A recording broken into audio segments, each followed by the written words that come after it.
more light on you so you're not off in the dark. Yep. All right. Howdy, everybody. Hello, everyone. Let's see, we got 5 on so far, it looks like. Hi, everybody. Hi, Mr. Lodak. Hey, Mr. Lodak. Oh, Eva's yonder taking it easy. She won't have much of a report today. She's still pretty sore. Yeah, see how quickly he disappeared? Yeah, right. See? Didn't go far. Chris says hi, Eva. Yeah. Hi. Yeah, John, I made it back. It's been a long summer. You didn't get stranded by the snowdrifts, No, huh? I left before it got too deep. Yeah. Anyhow, so like a rat up a drain pipe. Pretty much, Tricky. I'm not sure exactly what that's referring to, but Tell Yeah. Tricky he needs to kiss those babies. I think he probably heard there. Boy, my hair is a mess. Oh, I'm just so unkempt. Anyhow, so of course the big news of the week is Eva fell down, went boom, and she got a little chip. All his kids are sick right now, little one. Oh, that's no fun. Oh, that's terrible. I'm sorry. But so she fell down. Well, she got slammed down. That gust of wind that hit the door she was holding, I was real close to her, moving some stuff past her, and it looked like somebody just charged in the door and threw a shoulder tackle into it. I mean, it just hit her. Right. It was an ungodly wind. Yeah, it was pretty bad. She said her feet left the ground. I wasn't paying attention to her feet. She just, that door just flung her inside. She landed on the concrete and started making all kinds of noises that I really didn't like. And it really got concerning when I, after calm down just a few seconds where I said, do I need to call an ambulance? And she goes, I think that would be a good idea. Now that's pretty scary considering her. Machine gun hippie. I haven't heard that one before, but yeah, that's pretty cool. Welcome. Howdy. Machine gun hippie? That's what it says. Cool. A door makes a surprisingly good sail. It certainly catches a lot of wind. Hey, Lars. Hey, Lars. So anyhow, we're just at the doctor today, and you're just All right. So you've been here before then? No, I don't recall. Yeah. Dump Oh, truck. yeah. I believe he has been. Okay. Before. But anyhow, the doctor is more concerned with that vertebrae up higher that broke earlier for no known reason. Right. And so they're going to be doing a DEXA scan to try and get a better idea of what the condition of Eva's bones is, because there's no density, good explanation for how that one broke. This one that just chipped, yeah, we got a good explanation for that. He told her to hold on to the door. That's what happened. Well, say we figured out later. Part of the problem was the door was already broken and one of the hinges had ripped off. Oh. So it was, From the wind whipping it before. Yeah. Yeah. And so we should have just pushed it up against the side of the building and said, okay, lean against that. Right. Hindsight is 20/20. Exactly. But no, that wind was brutal though. Yeah. So anyhow, luckily the claim owner was there, was able to take my phone and go call 911 because reception there is really iffy. I usually can't call out, but sometimes people can call in. And so he called the emergency services and stuff. And I took a couple of a pillow and a couple of comforters out of Bugs, the minor bago, and covered her up, and then put we had a small hair dryer and put that underneath there to keep her warm. Hello, Jeff. Hello, Smoking. Hello, Jeff. And so at least we were able to keep it warm, because without that, Yeah. Well, it was, Then- the temperature was dropping Yeah. and the wind was blowing harder. And yeah, I mean, the doorway was it now was- no longer closed. yeah, And so she would have gotten cold pretty fast. And being where it is, emergency services don't show up in 3 minutes. no. I thought they got first there they pretty gotta darn find fast. you, even if you have a GPS coordinate. And anyhow, they got there pretty fast. I was impressed, because they had to come all the way from St. Pete's, although one of the firefighters from down by the main road did come up first. Okay, so he already had So he was already location. taking He was care on of her and location. stuff. Well, First response. because the claim owner was there, we had an actual address, Yep. so he was able to give them the address. And of course, that makes things Way better. enormously Yeah. easier. No, Lars, I'm going to go down to the restore and get one. And I'm going to put the hinges on the other side, because the wind is always from the north or the west. Yep. And so by hanging the door the other way, the wind will always be pushing it up against the building. Yeah. So that'll, improve things dramatically. And no, but it was an interior door with 2 hinges. So it really wasn't strong enough for what we were doing. Lars with it just anyway. got done with the door for his mine, and he did his own blacksmithing. It was pretty Oh, good yeah. video. And Yeah. that door would have killed her, maybe, though. Lars. Yeah. I'm glad she didn't get anything caught in the door jamb as Right. it slammed Slam, shut. yeah, break like, your like her arm. fingers or Cut your arm off. Yeah, I say. So I say we're lucky it wasn't any worse, but it was bad enough. Yep. Anytime you got to call the Hey, ambulance. Lauren. Hey, Lauren. So And then he's sitting there at the hospital bragging that men have less subcutaneous fat than women. that was the whole fat thing. I just Oh. because Oh. see how you can see my veins?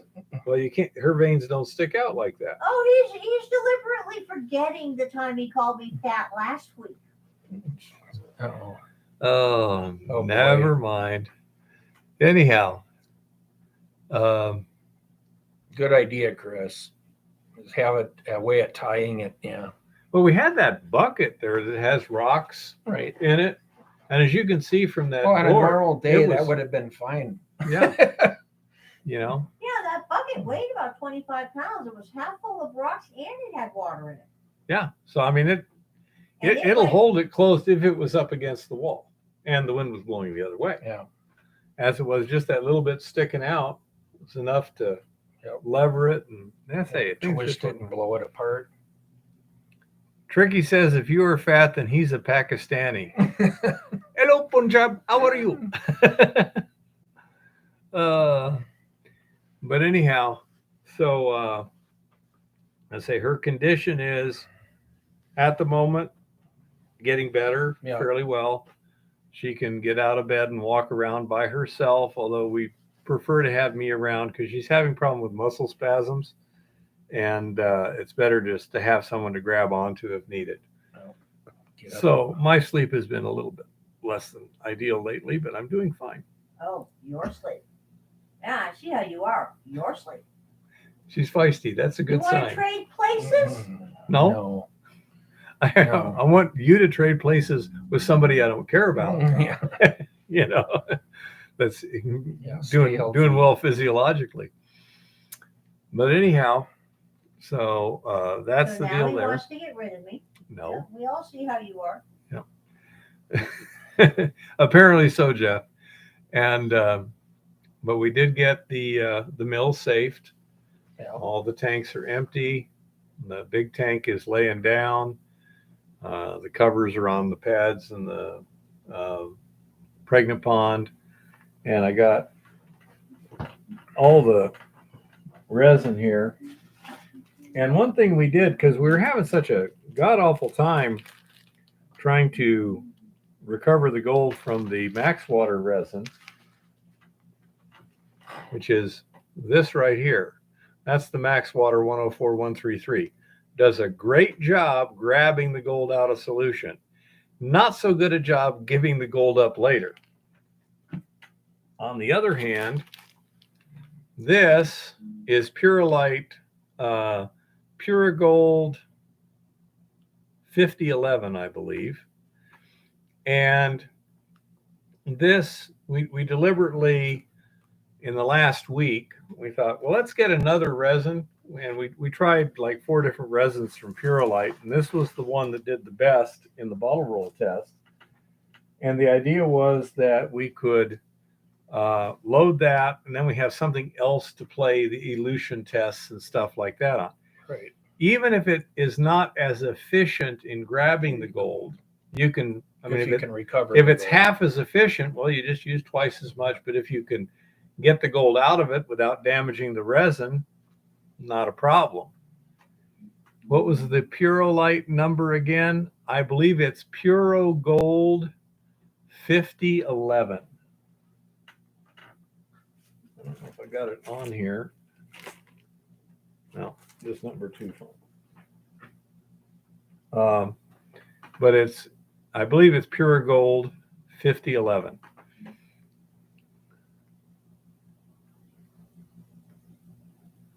The AE. What was on that balance scale or something, wasn't it? He was talking about last week. Oh yeah, that's right. That was a. Don't worry about it smoking. I appreciate the help.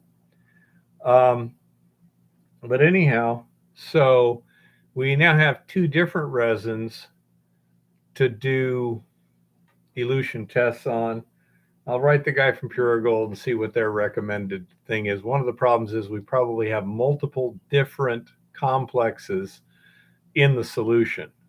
Chris thinks that we might have, he's pretty sure we've got the gold cyanide complex from ferrocyanide. The gold thio complex and the gold amine complex are also serious possibilities. So we may have 3 different things that are being created by that solvent. And so that might be, part of the problem. On the other hand, we may be able to customize the formula a bit, where whatever's the most effective stuff, if we can just simplify it to where we're only dealing with one complex, life might get a lot better. So we'll see what we'll see. But that, we got a lot of work this winter here. I presume once Lauren gets caught up on some other stuff, he'll be enjoying playing around in the lab again this winter. Am I correct, Lauren? At some point. Yeah. He's got a list like the rest of us. Oh, when yeah. the winter gets here and you're never ready, no matter how much you get ready. Well, my problem is the truck. Not only do I still need to finish all the spring bushings, but I've definitely got a compression leak into the radiator. Well, actually, it's a coolant leak into the cylinder to some extent. I've got A gasket stock leak leak, or either that or a crack. Not sure which. I put some stop leak, it stopped it for a while, and then it'll kind of pop open and then close itself up again.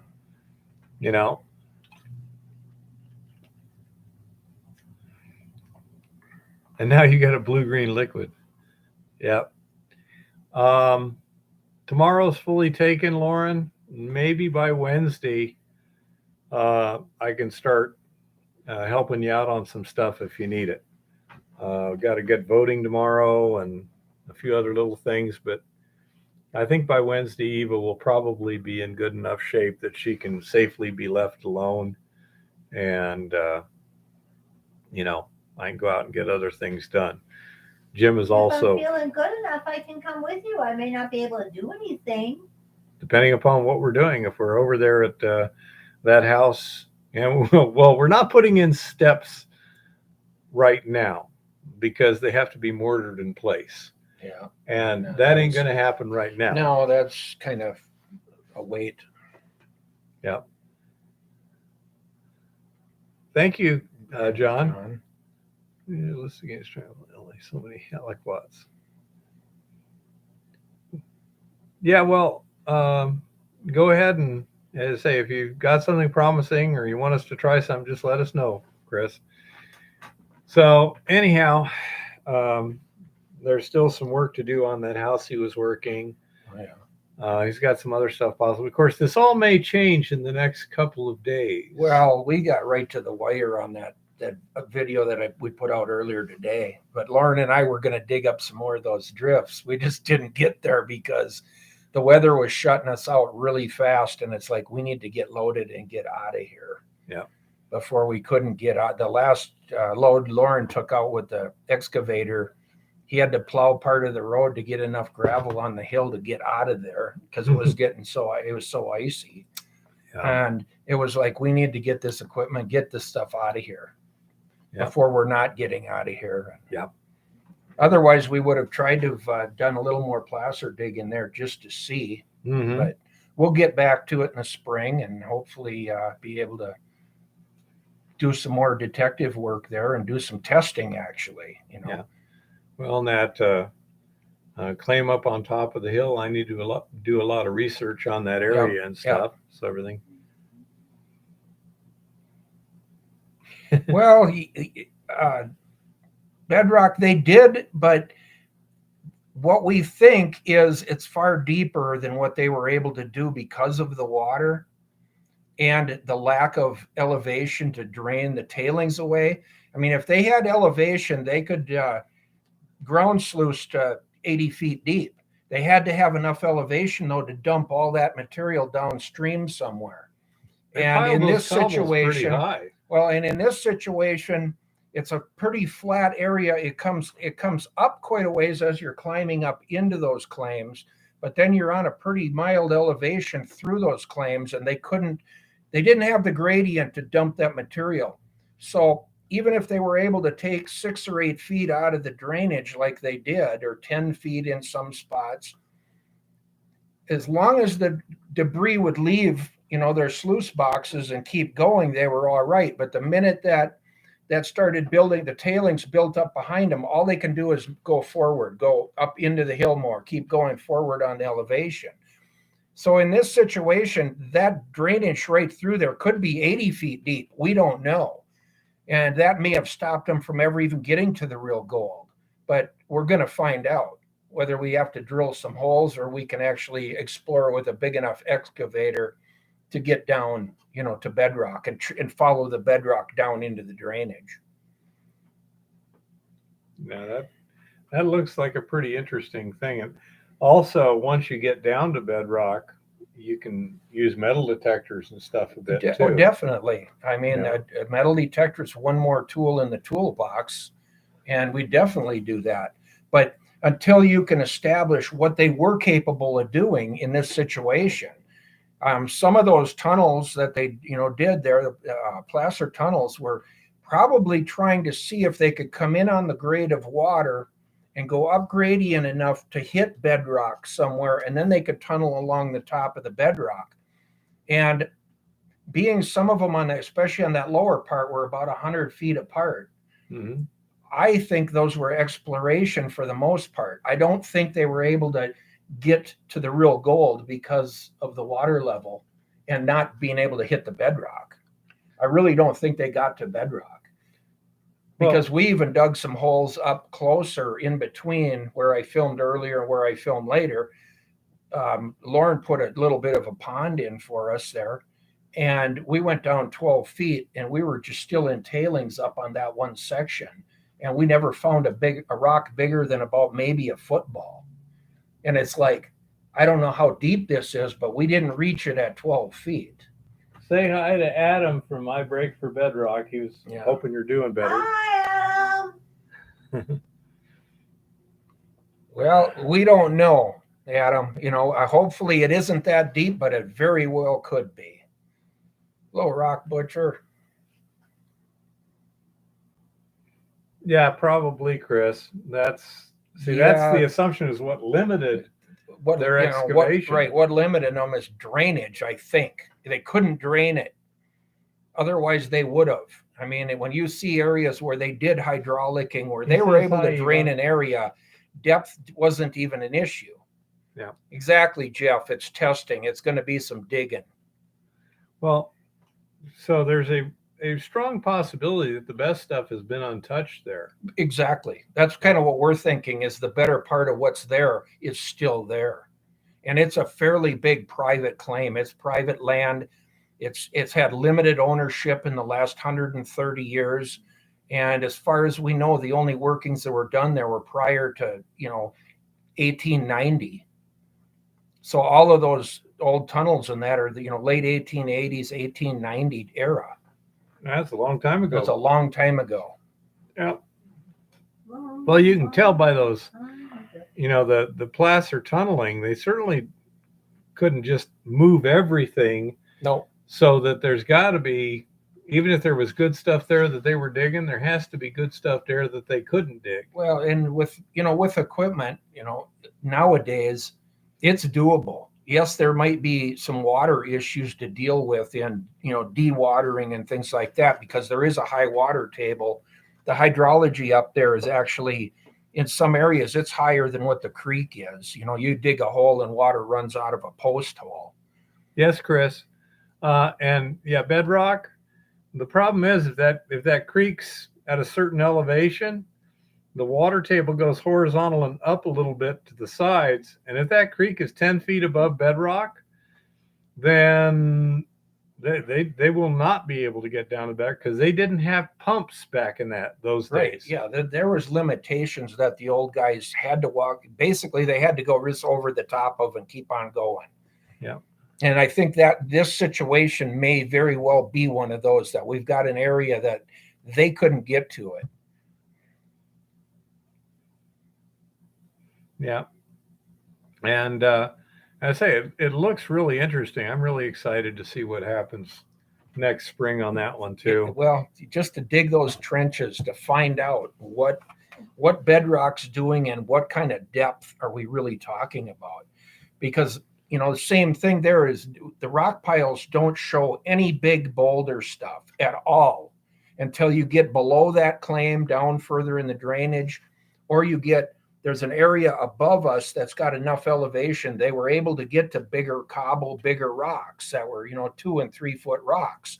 And it's like, okay, why in that whole section of drainage is there no big rocks? Well, they didn't get to it. I got a question. And it could be depth too. So if you're going up this drainage, yep, you'll probably start at the bottom. Yep, you always want to, because you want to be able to run a bedrock drain. You can drain your face of what you're excavating if you work from the bottom up. So that creek, what would you do with that creek when you're going uphill? Are you going to have to pump that? Are you going to put it in a flume, or do you just work a channel on one side and then switch? Usually you do it in panels. Once you've identified the limitations of possible gold, from like the west side to the east side or whatever, mm-hmm. You do a panel. You want to be an economic value of gold, and you'll do a panel and recover it, do the reclaim it, backfill it, and then do another panel. And eventually, like in this case, with the water rates are there to move the creek. So we can move the creek to the other side of the drainage and then mine that side. Okay. So it could be done, and there's permitting you can do that also. Here they call it a 310 permit in Montana. It's doable. Well, what happens at the very bottom where you're first starting? Let's just say you've got 10 feet of gravels underneath the current stream level. Yeah. Well, you can't drain it up to the existing stream level. So would you be pumping that? Or you run it in a ditch. You start up ahead, you run it in a ditch along the side of you and around you. Okay. It's amazing. I mean, we've dug to where we were literally 8 feet away from the creek. We put a berm right at the creek, and literally the water's running by. Yeah. And we're 10 feet deep right next to the creek. Okay. The biggest scare there is if the creek ever broke into your exploration or your cut. Now you're going to have a cut full of water and have to deal with it. And hopefully you get the equipment above the water level fast enough that it doesn't suck it in the engines. Yeah. And I say that's the thing I was thinking, is that the the problem's going to be at the bottom end where you may The have beginning. a The beginning sudden is jump. always the worst part, because especially, yeah, if bedrock does something weird, like, if you're going up gradient, all of a sudden bedrock tips over and goes 10 more feet deeper, now you've got a draining problem. Mm-hmm. Because, yeah, you want to dig that gravel or that catch. Basically, it's a riffle in the drainage or something. Oh yeah, it should You have want to good dig stuff. that, but you need to be able to dewater that fast enough to dig it. Well, And how until you can get farther up gradient where you could fill that. how big a pipe would it take to run that creek? Let's say you go upstream, build like a little cofferdam to divert into a pipe. How big a pipe would you need for that? I would say for the average flow up there, probably just a good size, like 18 or 20-inch culvert size pipe. And how much does that HDPE. cost per foot? I'd have to go price it, but enough. But it's a way of not getting contamination. And if you look at trying to dewater with big diesel pumps, 10-inch pumps or something running, and you start looking at those costs, piping it around you is actually a fairly cheap way to go. Okay. Plus, you recover the pipe when you're done. Yeah. You got a salvage value on your pipe. You're taking it with you when you're done. And you might even be able to find someone who has it's a sunk internal cost going on the front end, but you're also being able to take that stuff with you when you leave to another job or sell it to somebody else who needs it as bad as you did. Do they make like a collapsible piping, the equivalent of like fire hose in the larger sizes or anything like that? You can get braided hose up to some pretty big sizes. But yeah, you'd have to have a cofferdam or something to choke it into that pipe. Yeah, you're going to have to divert it in. Getting some big HDPE pipe and fluming it around you would not be that hard. Yes, it'd be a front end expense, but what it would save you in pumping costs and not getting contamination in that water, get that water around you and away from you. Well, when you say HDPE culvert, you're talking like that rigid big black stuff? It's heavy black pipe. It's really thick. It's about an inch thick. And when they put it together, they can fuse it. Actually, they cut it basically just like a chainsaw almost, and they fuse it together. So it can be one endless string of pipe with no fitting. So you've got almost no flow restriction within the pipe. Sure, Sin. Hey, Sin. Notice of intent and a bond. Well, that's good. Good thing it wasn't on Forest Service. Yeah, BLM, Adam, is much, much better to deal with than Forest Service. But you're in Forest Service there, right? I've been watching your videos there with your dry washing and that down there, and I am very, very impressed. Nice setup you guys got down there. The fact that you're catching that fine of gold in dry washing is just amazing to me. I love the videos. So guys, if you get a chance, go to iBreak for Bedrock and see those guys' operation. I was really impressed with the fine sizes of gold that you were able to recover. A nice sized little plant to do what you're doing and doing it on a small enough scale that your expenses are still maintainable.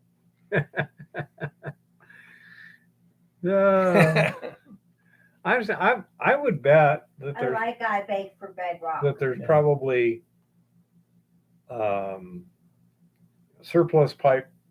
There is. Yes, there is a lot of places that have extra pipe. You just have to go hunting and know who to call, kind of. Okay, Tricky. No, I love the videos, Adam. Great. Anytime you guys can do that and show what you're doing and teach other people about how you're doing it and your reclamation and things, I think it's wonderful. I've actually been with them a couple of times. Yep. And they were nice guys. You could tell that. And I say I just like to say that they were easy to deal with, professional, and happy and that stuff. So I say it was great working with you guys, Adam. So anyhow, you got a whole lot of sampling to do next spring. Do you think you'll actually get into production next year or not? I don't know. That would depend on how big we decide. First of all, the depth. We need to figure out depth, and is there value there? You know, if we get down and we got clean bedrock, it's all slick. The gold may have never hung up in some of that. So Yeah. you got to dig enough trenches to find out where you've got economic value, what's worth mining. You don't just come in there and say, we're going to mine this whole thing. Yeah. You know, you have to kind of figure out the economics of it, what's viable to take and what isn't. So on your sampling, would you start at the bottom where you're planning to start your Yep. mining? Yep. Start your sampling, and Yep. then Do a- theoretically, if you Yep. if you sample Trench. enough that you can say, okay, we can mine this For a year. Would you Right. then move in the mining equipment while you Yep. continue to sample upstream? Exactly. That's what you do, is try to scratch out a year or a season's worth of excavation. And then as you're doing that, keep doing some trenching and testing to figure out in the future what have you got ahead of you. So you're building, not to say really a reserve, but you kind of understand what you have in front of you to keep working on. You know, going into the season 2 or season 3. Now, I would guess that when you first start, you're going to be doing a lot more trenching or tightly spaced holes or something like that, because you really don't have a good feel for what's going on just yet, right? Yeah. No, I kind of do in a way, because I understand the geology in that area, because that's an area I've spent a lot of time and energy in, up in those drainages. So I honestly understand a lot more of the geologic value to the area than just the guy coming in and saying, oh, gee, here's a mining claim, let's figure it out. Exactly, Rock, Jim. You know, it's not a reserve. You know, it's a resource, and it's, if you can identify initially a season at least to pay for mobilizing equipment in, then you can build on that as you go forward. Okay. Do you think that there's any chance you would be into a mining next season, or would it's all gonna be We could tested? be. Could No, be. we could be. Depending on how good Yeah, it right. I is. mean, you know, if we dug 2 trenches and both of them are freaking excellent, why not get in there and start figuring Start that making out? money. Yeah, start making money and then build with the rest of it as you go. Okay. I mean, there was one area in the middle up there that it looks like they tried to dozer it out. Mhm. And whether they had success doing that or not, we don't know. And that was probably done in the 60s or in the 80s. It's hard to tell date-wise of when it was done, but somebody did attempt to try to get in there up in another flat spot. They tried dozering it out, and whether they got down to anything or not. Yeah. Oh yeah, dozers can work the gold right back into the, you know, deeper into the material too. So it is claimed. yeah, it's a private piece of land, Lincoln. It's been in the, I think this is actually the 3rd owner. I think I told somebody earlier it was 2 owners. I think this is actually the 3rd owner in 130 years that's owned it. But So you have a signed agreement with them, right? Yeah. Okay. So yeah, the paperwork in terms of getting rights and access has basically been completed. Yeah. So they're in good shape there. Now you just need to do some exploration, and depending on what you find, there's going to be certain permits that you may need to get. Right. They're more than likely, depending on the level of excavation we want to do. Under the small miners exemption in Montana, we can actually rip up 5 acres of land with just a pretty simple permitting process. But ideally, if you can keep that to a minimum of an acre, the bonding is so much cheaper. And they've kind of went to a minimum bonding now where it's $10,000 cash bond Period. to do whatever the hell it is you want to do anyway. But well, John, you have to get some money to pay the expenses. yeah, I mean, you definitely, I mean, any gold you get above and beyond expenses, ideally, yeah, you can sit on and hedge it or put it away. But there's always a certain amount of that as a business. It has to cover diesel fuel and hydraulic oil and hydraulic hoses and repair parts and, all the mobilization and everything you do on the front end to move the equipment in there and that. There's a lot to it. Well, that brings up a good question. The size plant you would be thinking of, roughly, just some ballpark numbers. What is your average daily expense to run that thing? Running like we were, where we were doing, 150 yards a day, you're looking at, diesel fuel expenses. You're probably looking at a minimum of about $500, $600 a day. Now that's excluding labor, right? Right, excluding labor. Just in fuel, oil, repair costs, infrastructure changes, because it's one thing if the plant actually runs the whole time. That is your money maker. But that's not the case in mining. If any of you have been in bigger mining, and I know Jim has, and some of these guys, Jeff, about 30% of your time is not mining. It's fixing something. It's changing something. It's I hate that part. Repairing something you just broke. Yeah, I mean, so or repairing something you just fixed and broke again. Yeah, so you can easily, whatever your numbers pencil out to, you can easily take those days and take 30% of those days out of there as expense, and you're not making any money. So when you do the days you do make money, you need to make decent return on the investment. Okay, yeah, I was just kind of curious.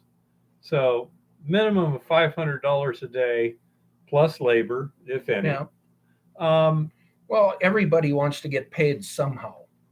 Yeah, sometimes it's going to be a percentage. Or sometimes that's still a percentage. Trading or doing, helping each other, but there's always a cost involved there too. Labor's not free either. How much would it take to mobilize a plant like that, to move it from some other place to there and get it set up? Usually about $6,000. By the time you move an excavator, move a dozer, move a payloader, move the wash plant, bring in your campers or whatever you're doing to stay, by the time you honestly get an operation set up, get the pumps and hoses, and by the time you've got it set up, you have about 6,000 into it before you've done anything.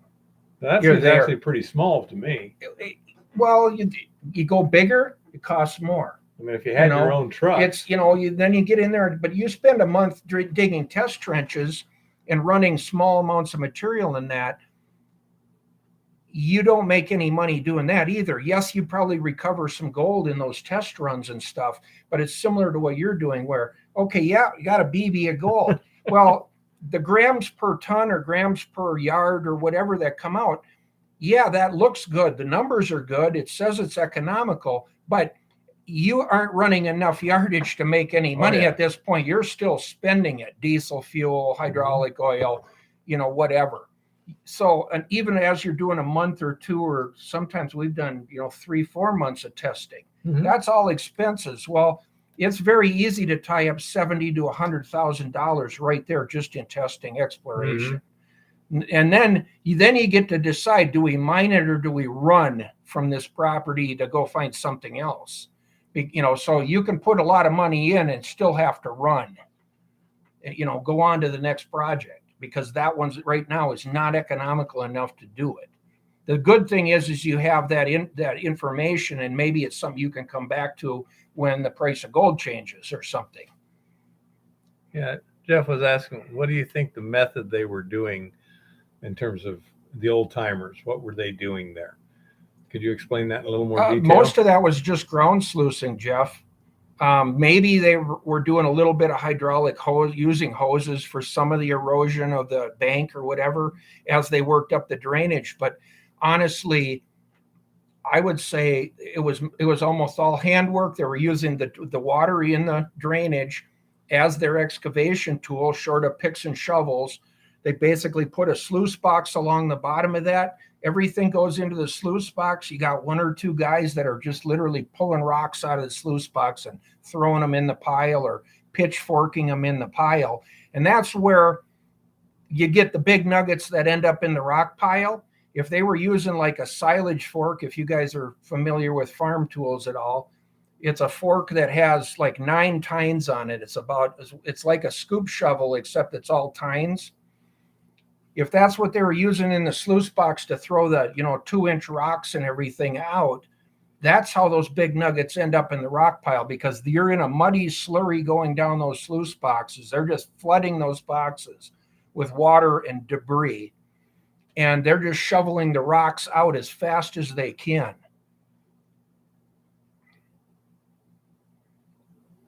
Yeah, it sounds like a lot of work.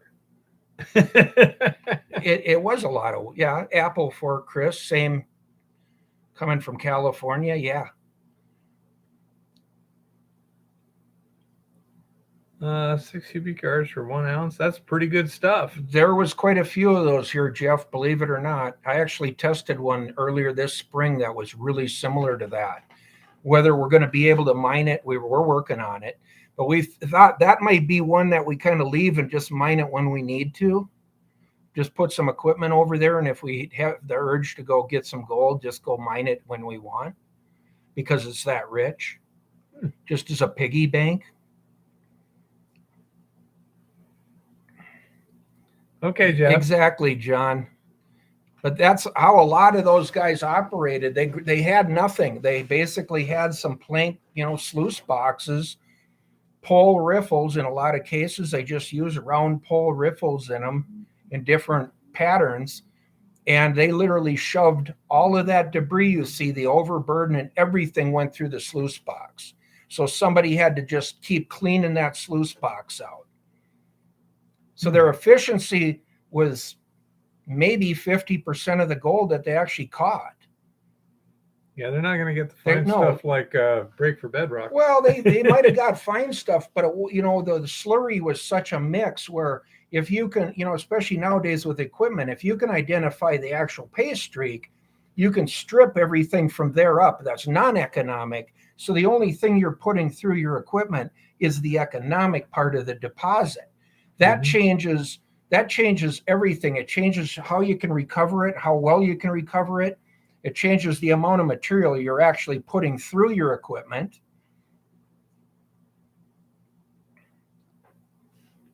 In a lot of cases, the sluice boxes, Jeff, could have been right in the creek, because basically they were diverting the creek above them and using the creek for their excavation.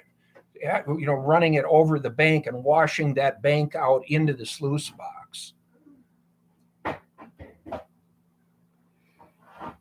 Overburden anything that it doesn't make you money to move. Yeah. Anything covering up the gold, basically. Yeah. Exactly, Jim. Anybody that says they're catching everything is a liar. You can't catch it all. Even in a perfect setup, you will not get it all. They may not be liars. They may just be deluded. Deluded. They're delusional. See, you're not catching it all. I don't care how good you think you are and how many times you retest, test. You're not getting it all. I mean, there's something you're missing. That's the problem with the current occupant of the White House. You can't necessarily call him a liar because you have no idea what's going on in his head. Yeah. Private claim or patented? What's the general difference? Well, they're one and the same, Lincoln, but patented claims were basically honored and given by the government directly, versus if it changed hands at some point. Normally everybody tried to keep them patented, but I've seen some claims that have sold here now more as real estate, that who knows what happened to the patent stuff, or nobody kept up the rights that went with the patent. I mean, they sold they may have sold the mineral rights, rights. Right. So you've got private land and no mineral right or no water right or something like that. Generally, in a patent, when the patent was issued, you got the timber rights, the mineral rights, the water rights, depending on where you were on the drainage. Maybe you got first water rights, second water rights, or third water rights, but you've got a major water right to be able to do what you want with the water on your property. And, now as we've changed laws and rules since 1976, especially the Clean Water Act, they've tried to screw that up as much as they can, typical bureaucracy. No, they're here to help us. Just ask them. They'll tell you. Yeah.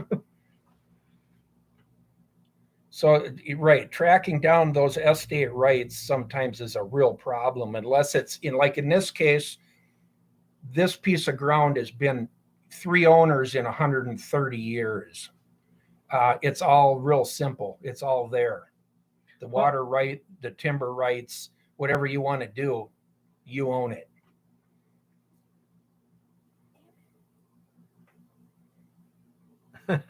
That figures, Rock. Yeah, well, The taxes on the mineral rights, whatever yeah. that is. Let's just throw something out there and see if it sticks. Oh my goodness. That brings up a good point. How do you find out?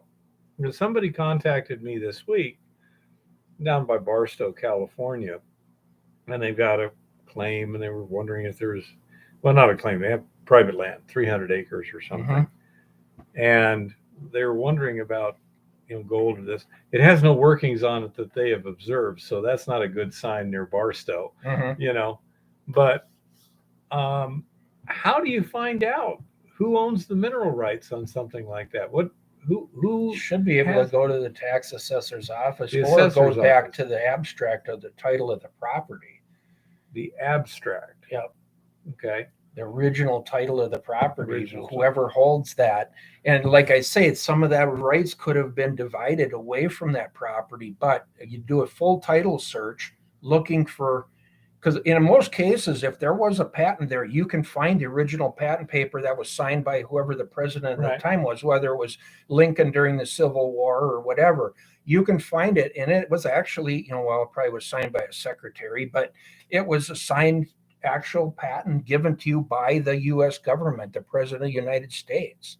So basically, if a guy has a piece of property in Southern California, has no idea whether there's mineral rights or something, you got to pay a title company to do a title search. Yep. Okay. Yep. Work it backwards. Okay. That's what I was wondering on that. Yep, that title search should pull up everything, including if the mineral rights were severed and went to the grandkids in some foreign country or something. I mean, I've seen some wild crap that happened. Or half the mineral rights were given to the church or something, or the Boy Scouts. Or I've seen about everything so far. I understand, Chris, but the thing is, I wouldn't be doing it. Some guy that's talking to me on the phone would be doing it. So it'd probably be best to tell him, just hire a title company to do a title search. Go to a title company and have them search it. Yeah. The $150, $200, $300 might be well worth the effort. Chris, especially if water rights or something else are of a concern in there. Well, Chris seems to think that won't necessarily work.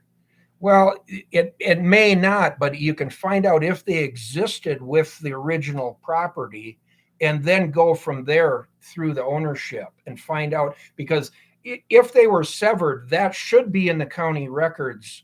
That should have been recorded by the recorder's office if they were severed at some point, that the mineral rights went to the grandkids or something. They didn't go to me? Or they sold the property and retained the mineral rights. That should all be in the county records. Okay. It's something I haven't had to deal with, so I wanted to know. Right. You have to start somewhere, and working it, backwards is the best way to do it. From Herbert Hoover. Yeah. Well, see, that's the thing. Most of the patents here were like before 1900, I think.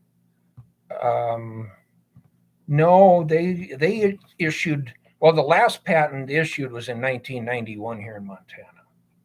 I don't doubt that, but somebody got really lucky. They got a permit in the 90s. Yeah, looking at a lot of been working on it for 10 years too, but yeah. There was a lot of concessions made with mineral rights after the Civil War, 1860s. There was a lot of patents that were done in the 20s and 30s. And then some of these guys, like one of the places where I was up there was a guy that he came there as a miner in 1947 and he died in about 1973 or somewhere in there. He lived up there all those years just on a mining claim, and they never threw him off, and he paid his annual fees, and he lived there his whole freaking existence, raised his kids there and everything. Cool. So he never paid property tax. He paid his, claim fees, taxes, but he lived there basically his whole existence. I just know that when I was doing research, you know, last winter, my goodness, there's a pile of patented claims here compared to what I'm used to in southern Arizona. Yeah. In southern Arizona, there's very few patented claims. There was a big boom here at that time. I mean, Yeah. everybody that was coming here was coming for the mining, and they were all going to get rich. Yeah. You know, and some did. Helena had a lot of millionaires at the time. A lot of times you can also see the geology by just see the strings of claims as they right? go Yeah, along the you can. You veins. can. Some of it you can follow the geology based on the patents. Yeah, there is something to be said about that in some areas. Yeah, Dave Van has a claim down near Dillon, and he sent me the information on it and everything. So I look it up on it. I think could have been Montana cadastral, whatever. Yeah. But anyhow, and I'm just looking at these lines of claims. Yep. And it's like, okay, there's the veins. Yeah. At least Yep. the big Paralleling ones. structures for miles. It's like, Yep. yep, I can see what's going on here. Oh. Well, and there was a lot of claiming going on when they figured out that some of that fine gold was cyanide. They could just make leach pads and cyanide it. They claimed some of them guys claimed a lot of damn property because they could just keep dozering it off and piling it up. Mm-hmm. Whether they ever, I'm guessing a lot of them never did make any money, but they did it. Well, it's like anything else. It looks easy in the article in the popular magazine. Yeah, the new issue. Yeah, it looks easy. Everything looks easy Atlantic until you whatever, do it. Yeah. A patented claim is where you have to demonstrate to the government. Well, nowadays it's virtually impossible. You go to the government and you say, I found this mineral deposit. It has the characteristics that mean it's a valuable, i.e. profitable mineral deposit. The government looks at the information. You typically have to have some specialists look at it and write reports and everything.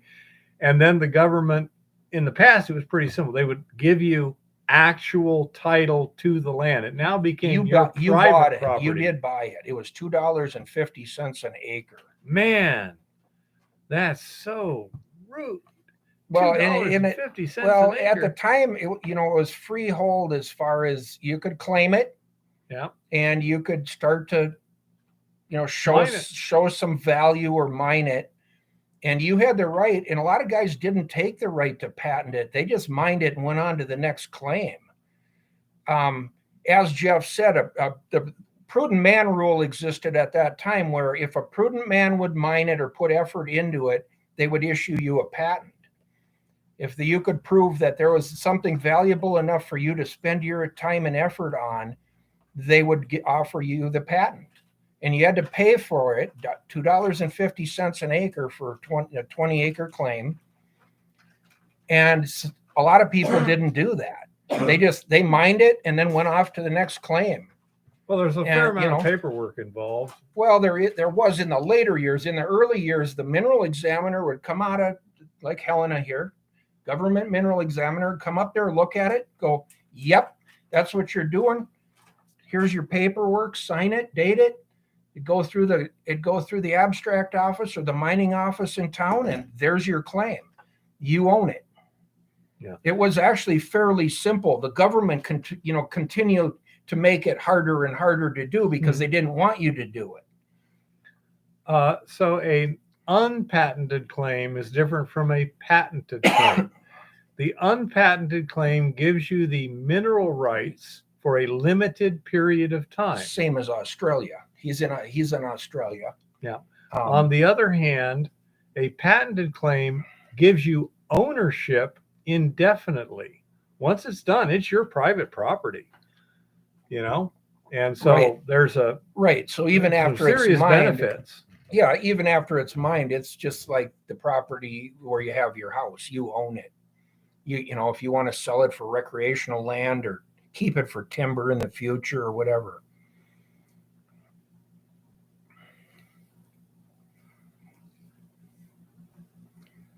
Not sure, Lincoln. You got any answers to that, Jim? Do I need a plot plan or how do you cut? Lincoln, as far as Forest Service or BLM, I guess would be a question. Probably it's going to be just permits and bonding that if you say you're going to do it, the bonding is to make sure you do it correctly. And then once the edges are seeded back or retained good enough, there's no erosion or anything, you get your bond back.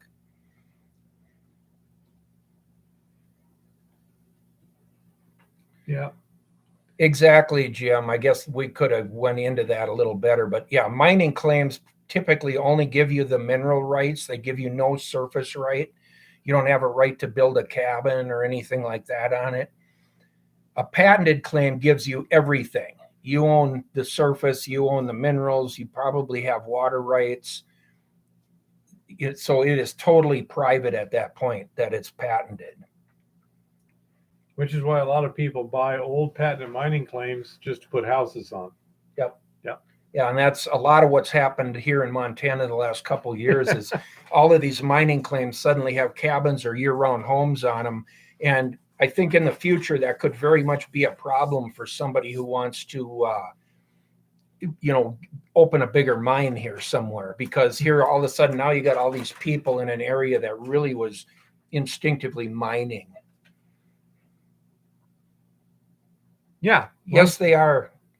Yeah. Once it's patented, I say it's private property, unless it's seized by the government. Like, say you don't pay your property taxes on it and the county gets it. And even then it's owned by the county now instead of the feds. Usually they sell it though again. Yep. It goes on auction once a year or whatever, and there's a chance to buy them through the tax auction. Yeah. Makes sense. There's definitely ways to, get your hands on ground. Oh my Well, goodness. that got us onto a pretty good subject there for a little bit. Oh yeah. Oh, absolutely. Well, say it's been tough on me. I'm going to throw guilt your way, and you're just going to being I haven't been here. Really? You're just going to let it slide right off, like It's tough for me to try and make it interesting because half of the subject is gone. I don't really know much in terms of placer. Well, that's why this works for even Keith and I. Is the hard rock and the placer? There's so many similarities, and there's overlap. Yet there's certain things that are separate completely. You do it completely different. Well, even today when we were editing the video you brought in, because I got an editing program and I've been doing it a lot longer than him, so we brought it in, we put it together, and I was asking you questions. What do you mean by this? What do you mean by that? Right. Because in some cases I had a really good idea. Mm-hmm. In other cases, I'm like, I'm not sure. What exactly do you mean? Because I'd like to become educated enough where I'm not misusing the terms. Well, not only that, when you're looking at a drainage or a creek or whatever, you start to be able to identify what they did, why they did what they did, and figure out what their limitations and what are the chances that they couldn't get all the gold, or maybe it's a different mineral completely. But you need to figure that stuff out as you're walking these drainages and stuff. Yeah, I'm not sure. You've already been asked, what are bushwalkers, but allowed to use these spaces they would other areas? Only on mineral claims. You have the surface rights retained by the Forest Service, for instance, or whatever. When it becomes private, just like a private ranch or private land. It can be fenced out and it's illegal to cross that fence. Okay.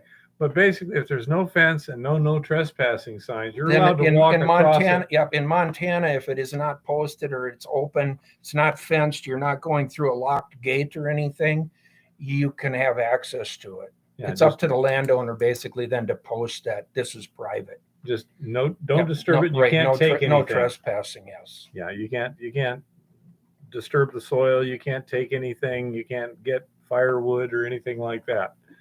Yep. And on the other hand, the more public lands, you can go out and get firewood. What does a firewood permit cost from the Forest Service? $20 for 5 cords. Well, that's pretty inexpensive. Well, no, but they ought to pay you $20 for gas for your chainsaw and then make the permit free. But Well, that would be if that they would actually wanted actually stuff help us. fixed. That would help us clean this mess up, this beetle kill. And now, like the other day with this wind, I can't imagine when we get up there how many trees are I down. have a question. I have no idea. I How saw do they one downtown verify that you knocked only over. took 5 cords. They don't, but we can't talk about that. Just make sure you don't take more than 5 cords at once. Yeah. If they see 6 cords on your trailer, you got a problem. If you only got 3, they don't know how many trailers you took. Can't talk about that. Yep.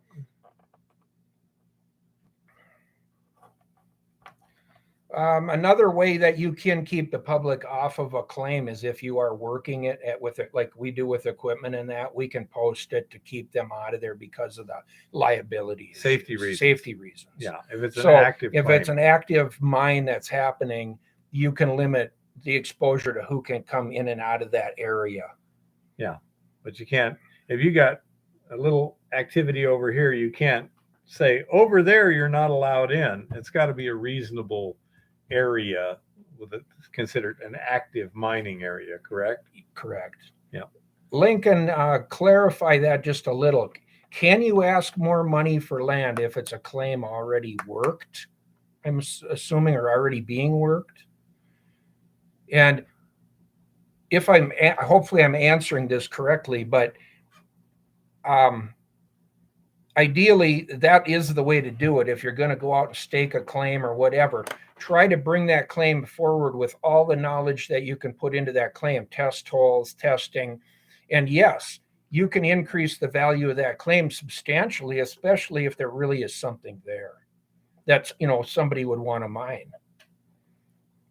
I think Jim is shut down for the winter. We're shut down pretty much now. I think I have a couple of video things yet to do. And then I kind of wanted to start a series tonight that kind of jump at it here a little bit. And then in the future here on Monday nights, try to put in some time. I've asked Rock Butcher to join me on some stuff going forward here that we'll be working on survey mapping and things on your claims, guys, how to do it correctly and why you want to do it. See, a lot of guys want to go onto an old claim or go into an old mine and take 1 or 2 little samples and say, oh, there's nothing here. And that could be bad. That could be really bad. And I'll get more into that as we go along. But if you're going to put time and effort into a property or a certain area, you really do want to learn everything you can about the geologic formations in the area. How does anything tie together? And then you want to come up with a concept that you're adding value to the project every time you're doing something, whether it's some surveying, some GPS points, marking out maybe a second claim to go with it. There's ways that you're going to add value to that property that at some point, maybe you can lease it to a larger mining company as a professional prospector. Basically, that's kind of what I've become over the years, is getting to the point that I can go out and put properties together, do enough homework and enough things that somebody is interested in that project, or maybe it's something I'm going to mine by myself, placer or whatever. But you definitely don't want to just walk over property, different properties constantly chasing gold or chasing whatever mineral you're looking for. That's not the way to do it. And Jim will coordinate with me on that, I'm sure. Rock Butcher. You gotta do it in a technical way that you knock the steps off. And if it gets worse as you progress, then you need to rethink, is this a property that we want to keep spending time and effort on, or do we go over the hill and start looking at the next area? So there's a reason to do that, though, because the more you learn about the area, the more opportunities that you can find within that area, and the more likely you are going to find some really good gold in a drainage, a creek bed or whatever, or on top of a hill metal detecting. But you have to understand the area, and you have to spend enough time and effort learning about that area. Well, you're not going to find a good property spending all your time on a bad property. Correct. So that's why you have to have a procedure to figure out what it is. And then if it's a bad one, walk away. Well, Absolutely. I've always said, I mean, you can usually tell a decent prospect by the more you learn about it, the more interested or the better things become. You're probably on the right track. If it starts going from bad to worse, it may be time to rethink the whole situation about, I can't afford to put this time and energy into this. I need to go find something that I can. But that's kind of what I wanted to get into a little bit tonight. I'll turn Is the floor over to you and get out of the. well, you're all right. Oh no. But Need a short break anyway. we're at that point where you're planning for the next season. So if you got an area you like or you're interested in going to look at next year in the spring when you get on boots on the ground again or whatever, start your preliminary search. Start trying to dig up data on that area. There's published information, unpublished information, historical stuff, stories, historical articles from old newspapers, USGS, U.S. Geological Survey stuff, state geology survey information.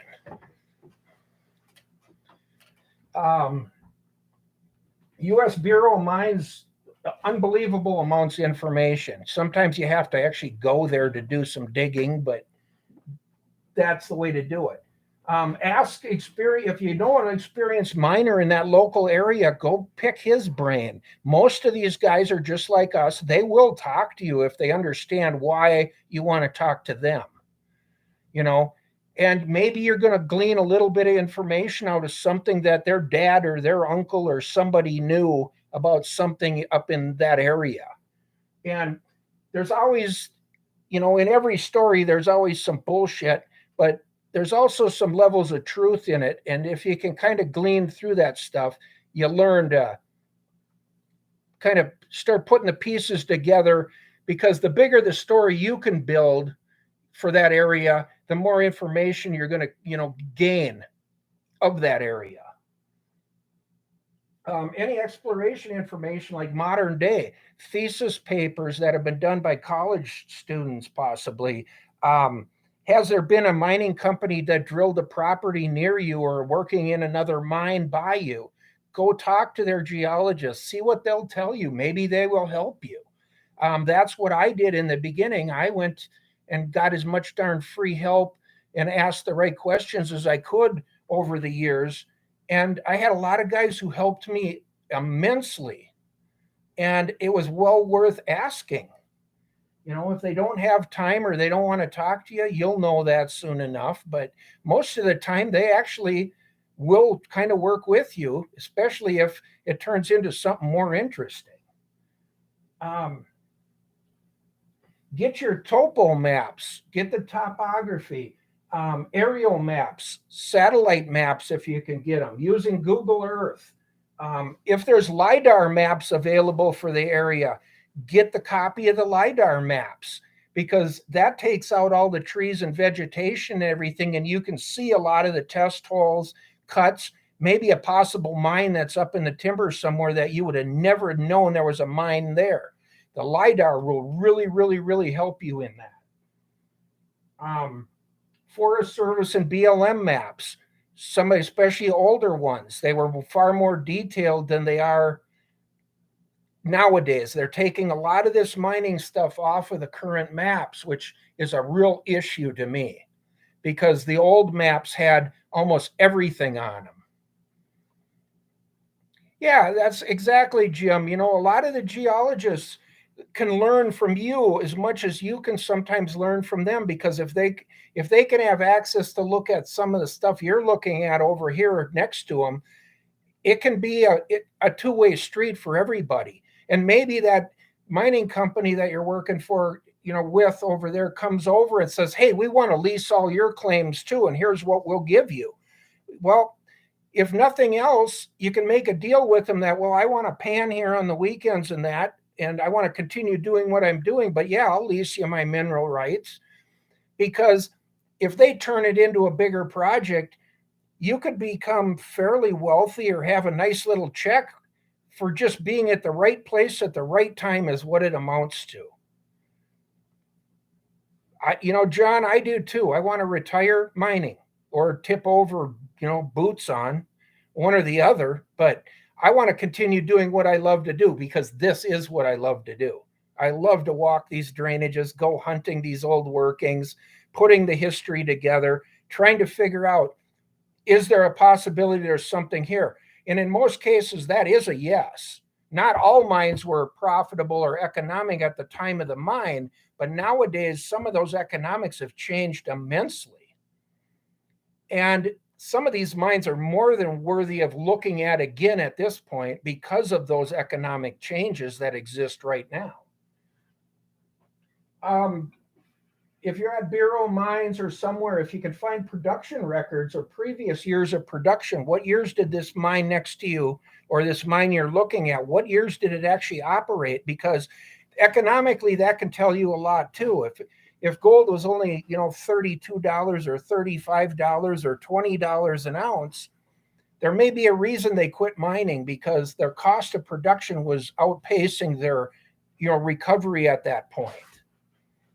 So there was reasons that some of these guys walked away from these mines that aren't really related to the fact that it wasn't a good mine.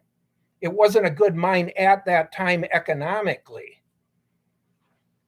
So that's things you have to put into perspective based on the history and the time.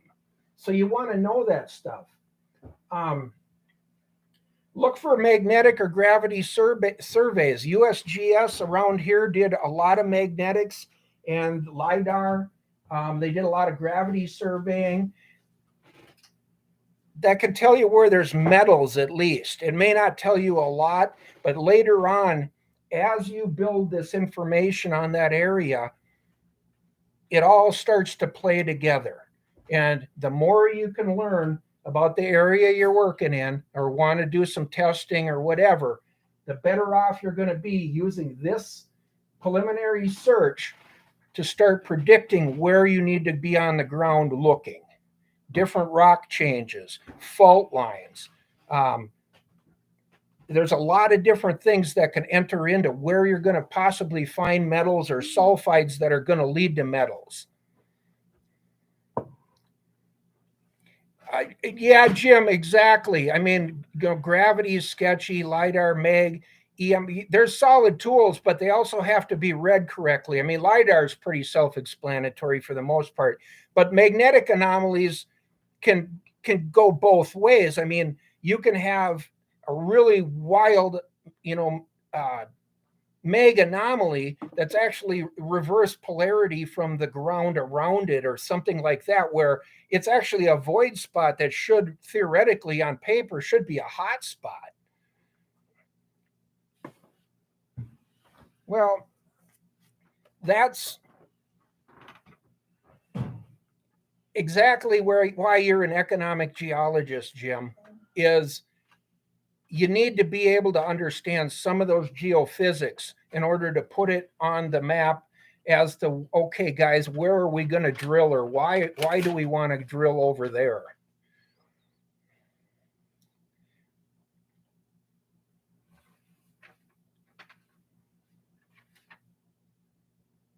Geochemistry instead.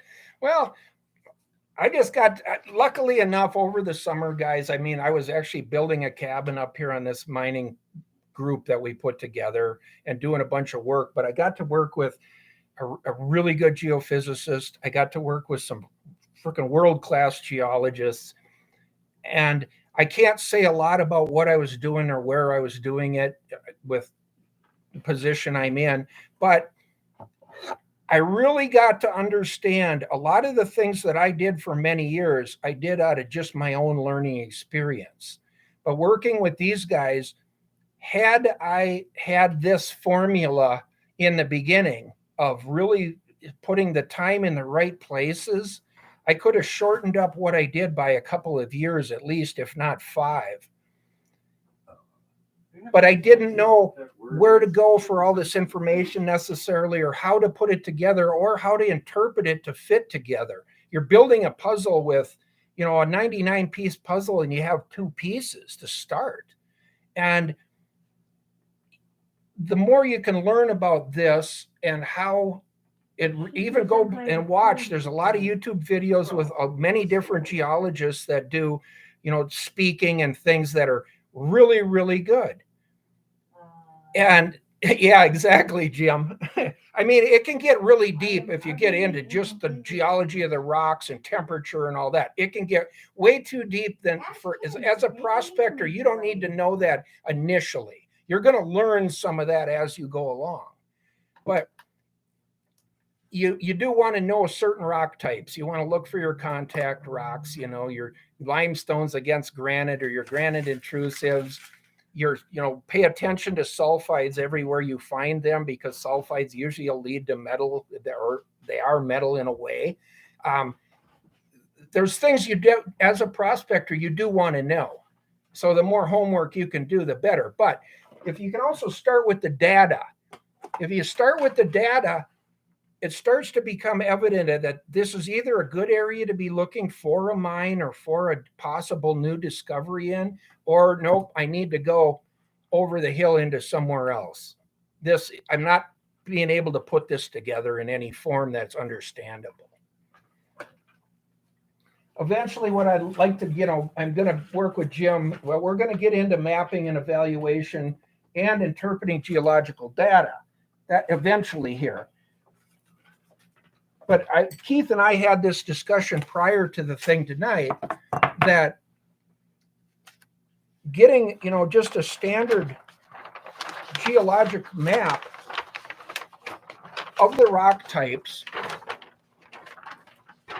in a given area. I'm just going to stick this up here so we can kind of point at it. I'm pointing at it. But basically, this map is all different rock types, but what it does also show you is the valley formations, the different fault lines that are, this is regional. This is still on a big scale. But by looking at fault lines and intrusives and what's coming into certain areas, you can start to, a syncline and anticline. It's all in this geologic map. And there's pretty much these maps for most of the United States, actually. So if you can start to get some prediction in a certain area that, hey, this area's got a lot going on in it, that's somewhere to start focusing that energy. Why are there mines where there's mines? You guys go out and run around and you find an area that there's 6, 7, 8, 10 mines, and then you go over the hill for the next 10 miles, there's no mines. Why?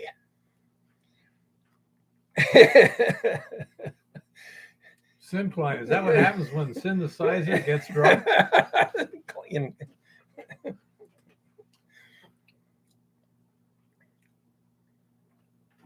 So this is why this data starts to, even as it starts regionally, if you're working down to a specific area of interest to you, you can start to take your other maps and overlay. Where are there mines already? Where are there other workings that I know of? What was placer?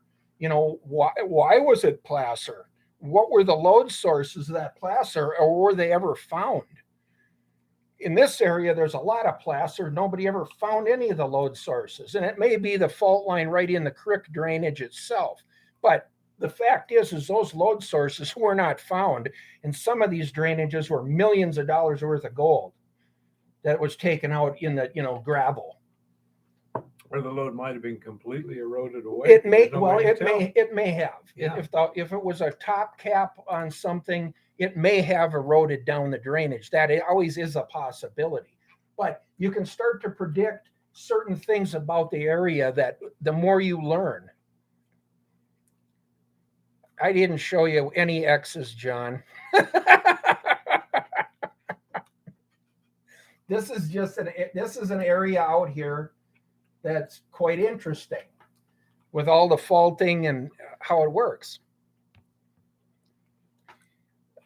Drainage is basically the creek or the watershed, how the water is flowing out of an area. Gold sluice.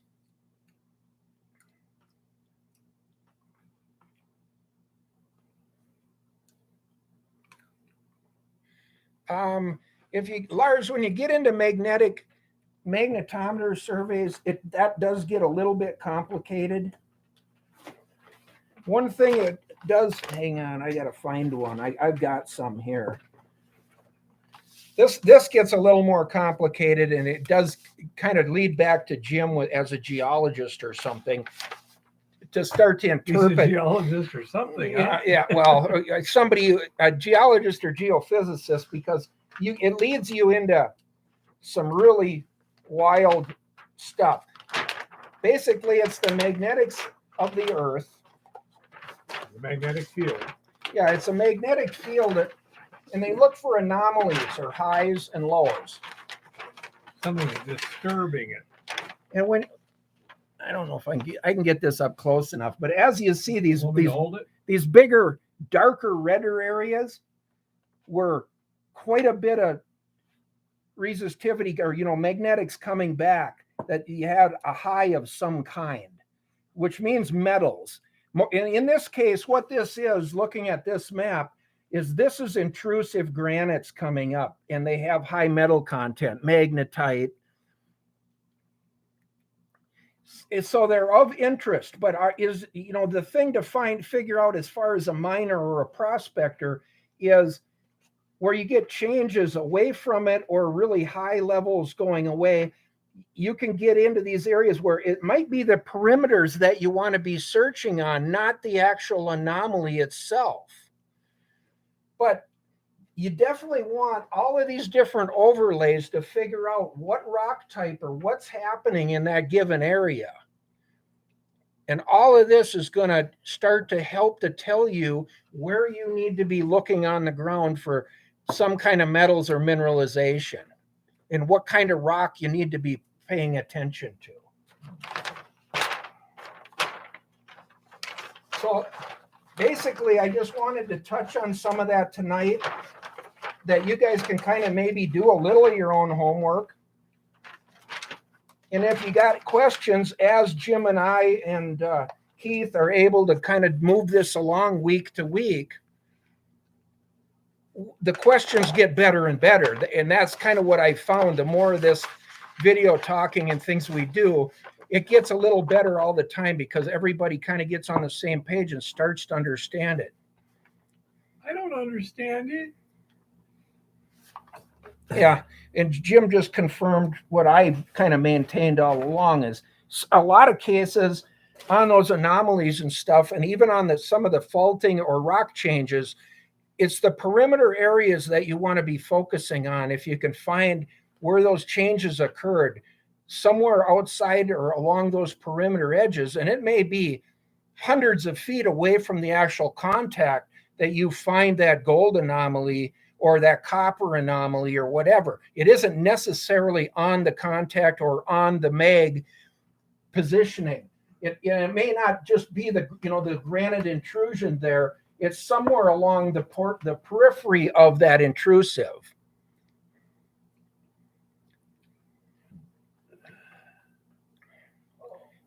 Exactly. So I thought I'd kind of start tonight by, getting into this a little bit, so that as we go along here, hopefully we can bring everybody kind of along with us. And I know Chris understands this, and I know Jim understands this better than I do. And John's done some plastering. He knows a little bit. The more we can bring along, and the more we can understand why we're doing this data stuff and these searches, the more likely you are to be able to go out in the field and say, this is the area I'm going into, and this is why, and go out there and find something that nobody else has found yet. John, we'll work on that eventually here. We'll try to get to where maybe we can put some of this on the screen or something. We'll work on playing with the technology a bit. We had to start somewhere, right, Keith? I would think so. Hey, go Seuss Flitter. Fliddler? Sluice. Hey, Sluice. Yeah, gold sluice. What this is what's known as a geologic map. All these different colored areas and stuff, this represents an area of the state of Montana. what's the size? Wow, that's pretty wide. Yeah, this is a pretty regional here. That's like about 100 miles and 75 miles, basically. Probably close to that. Yep. And so this is the rock that's essentially exposed its surface. It can't tell you what's deep, but it can show you what's actually at the surface. And the way they get these is quite often years and years and years of graduate students being sent out in the field and doing this and detailed they're work. given a single like square mile Right. to go out there and sample the whole thing. So that the quality of the data. Well, you know, and through the may Bureau vary. of Mines, you may be able to get this reduced down to just an area. A couple of sections or 6 sections or something of land, 6 square miles. You have to go find out if there was a breakdown. And in some of these areas there was, depending on where there was some mines and some of this intrusive stock. There was some areas that they did a lot tighter where you get a lot better picture. Yeah. Now, the thing is, when you have a map like this, and then you plot where are the mines on it, where are the gold. Right. Let's suppose. How about the copper? Where's the gold? Let's suppose you had a bunch of gold mines right along this line right here. Well, that would let you know, well, I need to continue to look there, and then maybe down in here, maybe on some other contact system. Yeah, because we got this light green here. I don't know what that is, but you look for the similar type contact and see, what's going on there. Well, in Montana, they actually have a field notebook that's similar, but even this is still fairly regional. But as you can see, all the rock types are identified by numbers and letters. I think that shows up halfway decent. That's not bad. And it also shows the fault lines, the slips. That's what the black lines with the little arrows and things are, is how the foliation or folding of the rock, which way it lays and things like that. And all of this will play into trying to identify, and I don't care if you're only working on, exactly, Jim, thrust faults. It's all kind of on here, but this is still at a pretty regional scale. Yeah. Where for your individual mine, you're going to want to water this down to the point of what's relative to this spot that I'm looking at, or why this mine is where it's at. But it can lead from regional. You keep reducing the data down to the area that you're in, because when you get on some of these fault lines in that may have had big mineralization as they fed out along a strike pattern, but sometimes it's the B veins or the small faulting that went, like, let's just say the opposite direction, like the X on the ground, John. Those are the areas that you want to zone in on. Those B vein complexes that crossed a bigger system sometimes are where you're going to find the values in the bigger mineralization in the metals. So you definitely want to start to understand, how does this fit the picture that I'm just working in this one little tiny area there, but you kind of want to know the regional stuff around you and start to understand it a little bit at a time. It takes time. You're not, you open these up and it's confusing as hell until you kind of go back and forth and figure out what the key is. And I think there's a particular spot that we'll probably be doing a lot of work on this summer that I need to research in great detail. Right. And this is how you start. We were start. discussing Right. it earlier. Yep. This is how you start. You're up in an area that you want to start to find out what's going on up there, So anyhow, there's an enormous amount of information that's available, but it's not going to magically show up in your inbox. No, you have to go find it. You do have to hunt it. And that's part of the fun of this. And then as Jim and I and Keith go through this, we'll try to start to talk about now you go on the ground on your claim or the claim area, the area you're looking at, and can start to do your own ground survey of what you're seeing on the ground and why, and get that on your little map. And why there's reasons you want a map, because even on that placer that I did the video of earlier today, there's some things that I know geologically about that area right there, that there's probably some predicting that I could do, that if I really dig the trenches and dig the holes, we'll get to see if my predictions are close, but I really think they will be.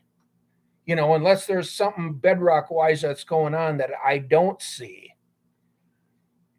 Well, Sleuth, it may not make it clearer, but it may seem clearer. Sometimes a beer helps.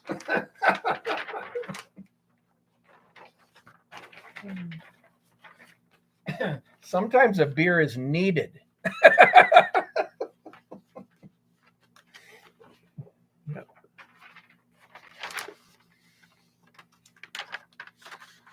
Yeah, a lot of this stuff is on paper and relatively easy to find in person when you're in the right spot, but not as much of it as on the computer. What was it I was trying to find the other day? I forget. I was trying to search for something. I'm like, holy crap, this is so difficult. It should be pretty simple. Thanks, Jim, for that, because that does clarify things a little bit. You're starting with a big picture. You're simplifying it down to your area and further simplifying it down to the immediate ground you're looking at or standing on.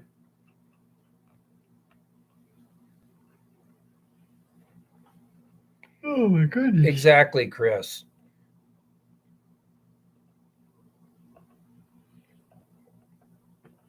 That makes it too easy, Jim, if there's only 3 rock types. Man. Yes, Luce, the problem with reality is it's a lot more complicated than you like it to be at many times.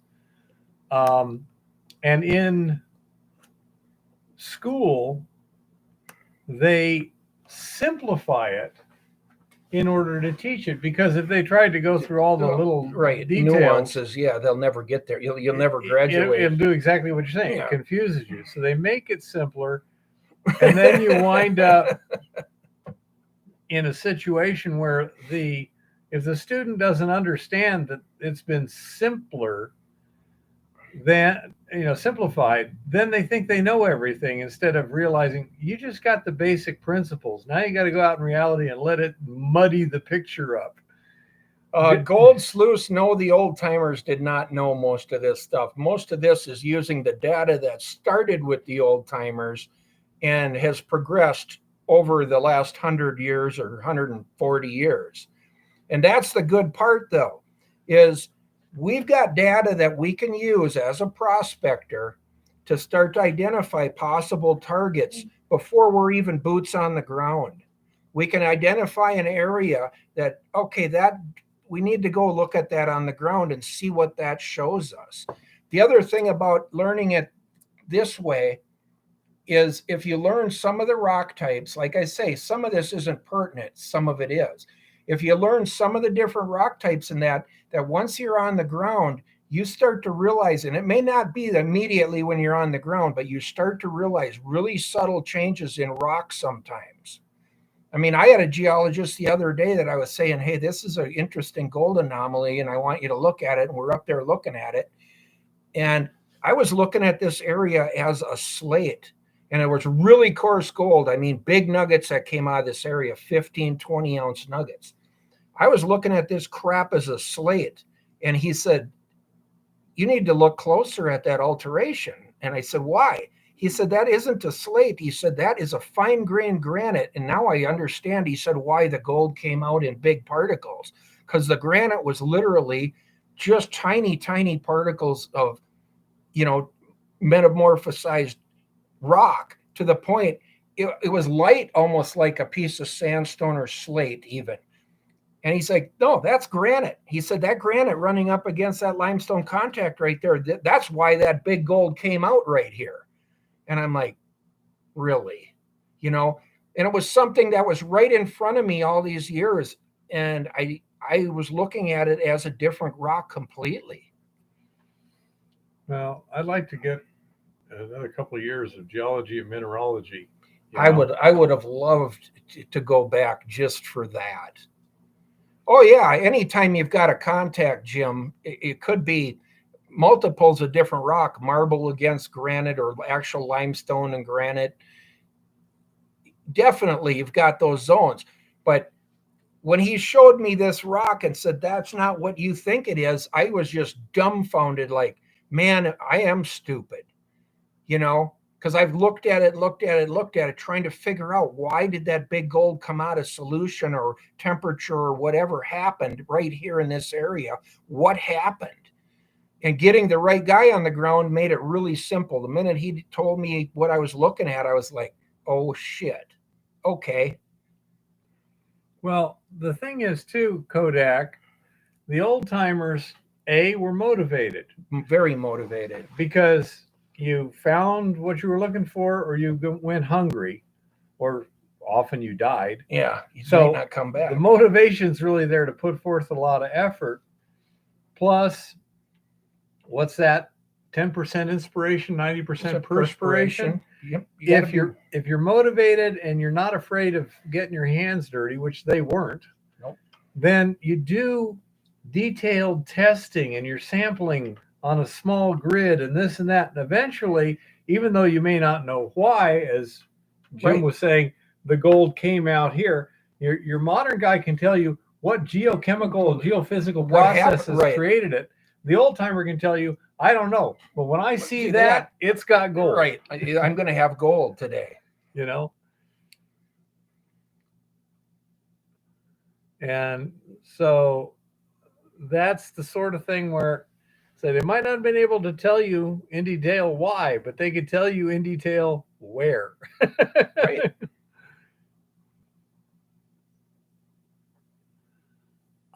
Yeah, but you don't wind up with your kids starving to death, Rock. I mean, we have a safety net, and safety nets are good, but you don't focus on the trapeze as intently with a safety net as when there's not a safety net. Right. That, you know? Oh, definitely gold sluice. Mosquitoes are a bane, a total. We only had one time up here where mosquitoes were even or the horse flies grabbing a hold of you and just about tearing chunks out of you.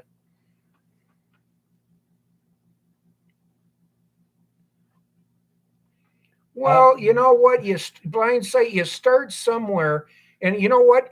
You never know. I mean, like I've said before, most of you guys have walked over valuable ground and walked right over it. You didn't even look twice at it. You just kept on going because you wanted to go down there by the water or go over there. Fish. Yeah, right. I see fish. And when you start to understand some of the geology part of it, the rock types and things like that, as you're walking around, it doesn't matter if you're on the side of the mountain, the top of the mountain, or down in the valley at the bottom of the mountain. When you see something that catches your eye, you kind of look at it and go, wait a minute. Okay, there's a change. Something just changed right there. I mean, it's as simple as driving down a road and seeing the color of the gravel change just slightly. And maybe you don't see it till it rains one day and it's wet and you see it. I mean, there's times that all of a sudden some of this information that you've learned is stuck in here somewhere. And when it needs to show up, all of a sudden you'll say, whoa, I've been over this spot 10 times and I never noticed that. And that may be the difference in a big discovery. Yep. Oh, definitely, Prospector Phil. There's a lot of Butte, yeah. Charlotte, North Carolina. There's a lot of places that should be dug up. They should have never put the town where they did. Last Chance Gulch. we just put a cabin next to another cabin right on the middle of the placer. And it's probably the hottest spot in there. I don't know. You know, how do you know?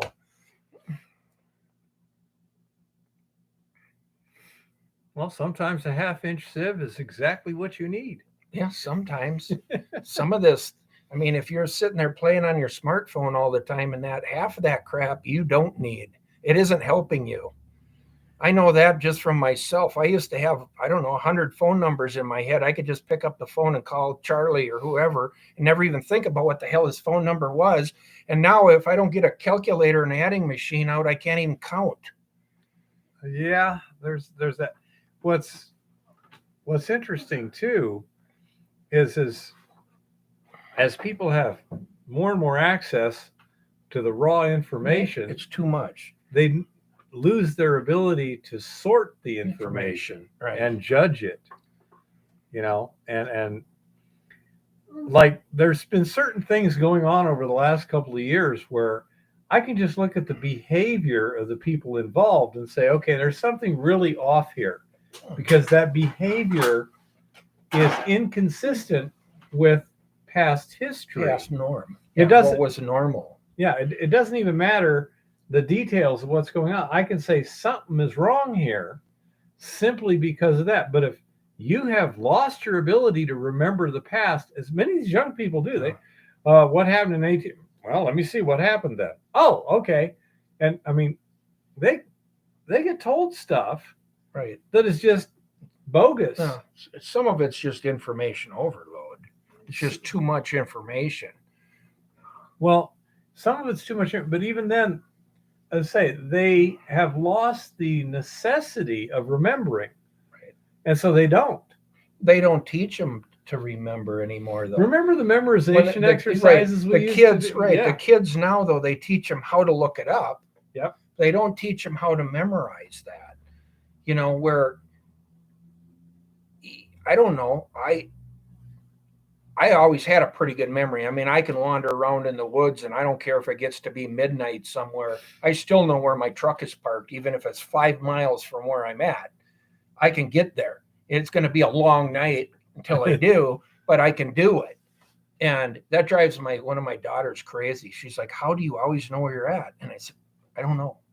I grew up in the woods. I grew up, we coon hunted at night, running around in the swamps at night, and I just have that. If I go there once, even if I'm a passenger in the car, if I go there once, I can remember how to get back there. Yeah. I do not know how people get lost. Well, you have to have that sense, John, and some people don't. One thing I can tell you how I get disoriented when I lose my visual cues. It can be bad. Have to do stuff that takes me in non-right angles, like you start to spin around pretty soon. Well, yeah, you lose track of what's what. When I flew into Raleigh, North Carolina to visit my daughter for the first time. Yeah. First of all, it was at night. Yeah. It was cloudy. Yeah. They have trees. Okay. So you can't see anything in the no distance. Landmark like in Tucson, you're looking, well, there's that mountain range there. That mesa. Yeah, right. Exactly. And so even during the day, I couldn't see the sun, and none of the roads are on a 90-degree grid because they're all like 200 years old. Right. They just go around the tree. They went around the tree. I mean, I tell you what, until the clouds disappear, I couldn't tell you which way was north. On the other hand, the other day when we were up on that mountaintop staking that claim, Eva can tell you, I knew which way was what, because I know what roughly time of day is. I know where the sun is, because the sun was up. I can say, okay, well, this is roughly north and that's roughly east. And, I may be off 10 degrees, but nevertheless, I need to go east. And the truck's east. Right. And when I get to the edge of the trees, look in the open space and you'll see a truck.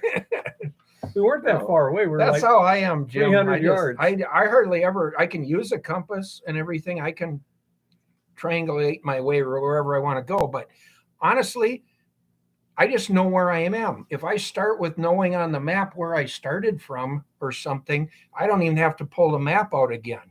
I can kind of tell when I've went too far to the right or the left somewhere and drop into drainages and then turn around and come back up over the mountain and walk right to the bumper of my truck. And that drives my daughter completely crazy because she likes to elk hunt with me. But she's like, Dad, how in the hell do you always know where you can walk right to the truck? And I said, I know the country, that helps, but I also just know where I am. Yeah. Sluice, I don't know if it's a hunter thing, but it is definitely an outdoorsman thing. Definitely. It's a practice it's skill. an experience that whether you know you're doing it or not, you are learning. That would be more like Eva, Rock. She gets messed up by the magnetic anomalies. And I must admit, there's a pretty good one right here Oh, around this is a huge anomaly. Helena Now, look because at that map.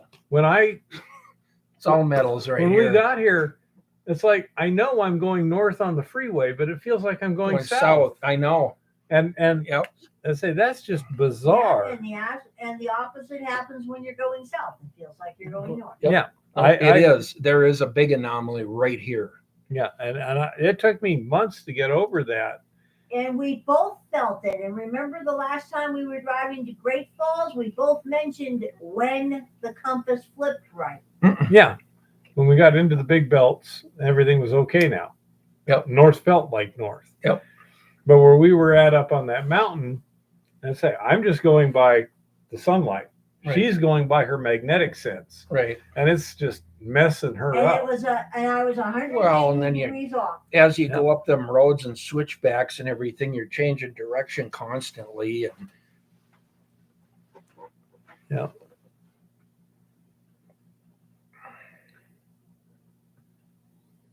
Why not use a map and compass when you can't see GPS resin? Yeah, Yeah.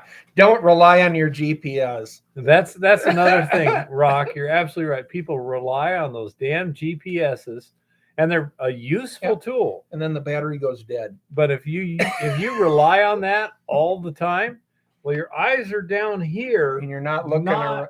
Yep. up You're here. not looking around at the landmarks or the sun or. Yep.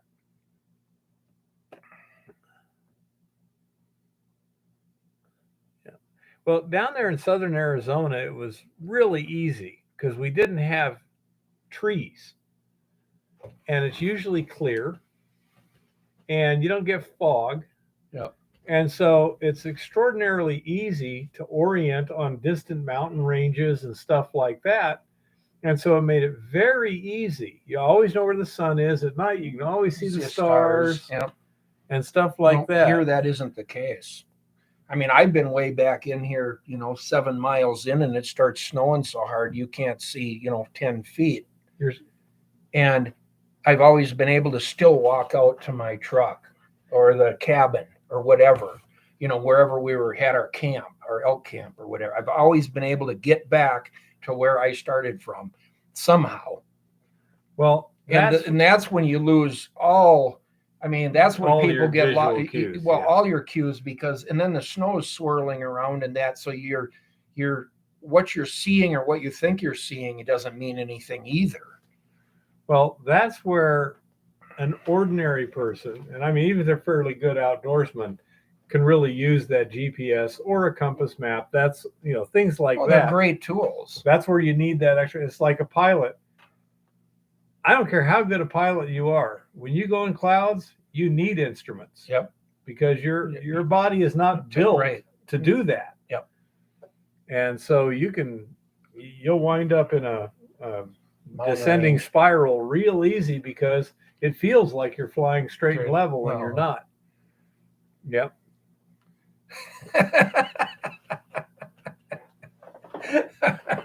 So yeah, I'm usually pretty good at orienting, but there are certain conditions where the cues that I'm using, such as the sun position and stuff like that, and some get of it obscured, you do then it. I'm in trouble. Yeah, sometimes you do it unknowingly. You don't even know that's what you're using. But I'm usually pretty conscious about stuff.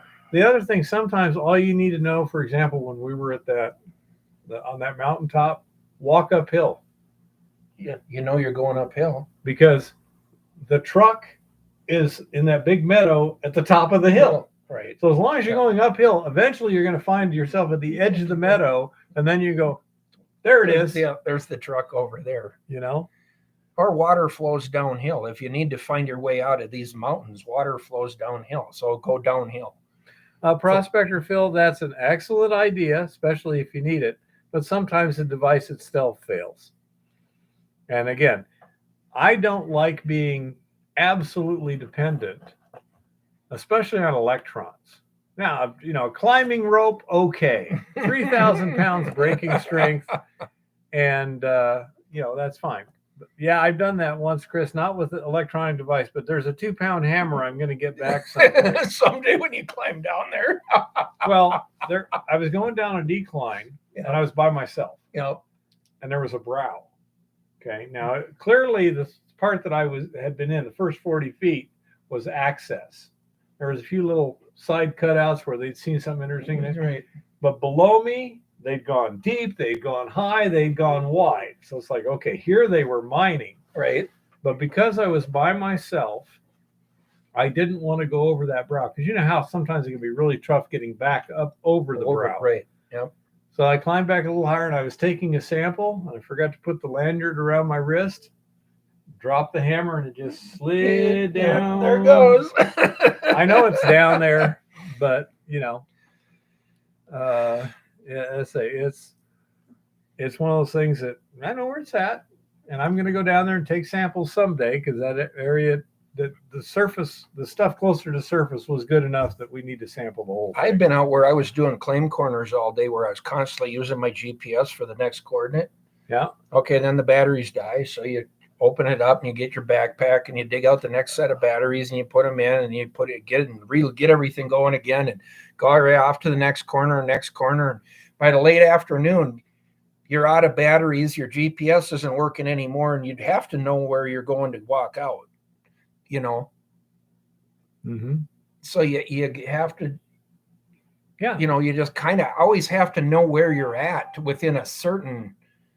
Which drainage to walk out to get back to the main road or something. Well, at least know enough to find your way back to civilization one way or another. Yeah. That's a good story, Jim. Yeah. But I mean, I say even there, though, in order to take star shots, you need a sextant. Yeah. And it can break. Yeah. Well, you could probably rig that somehow, though, to make something work. At least get an idea. You still could be off by a few miles, but you'd at least have an idea. I don't know. I really haven't done it, but I think it might be more than a few miles. Yeah. Without the high precision that the sextant gives you, I don't know.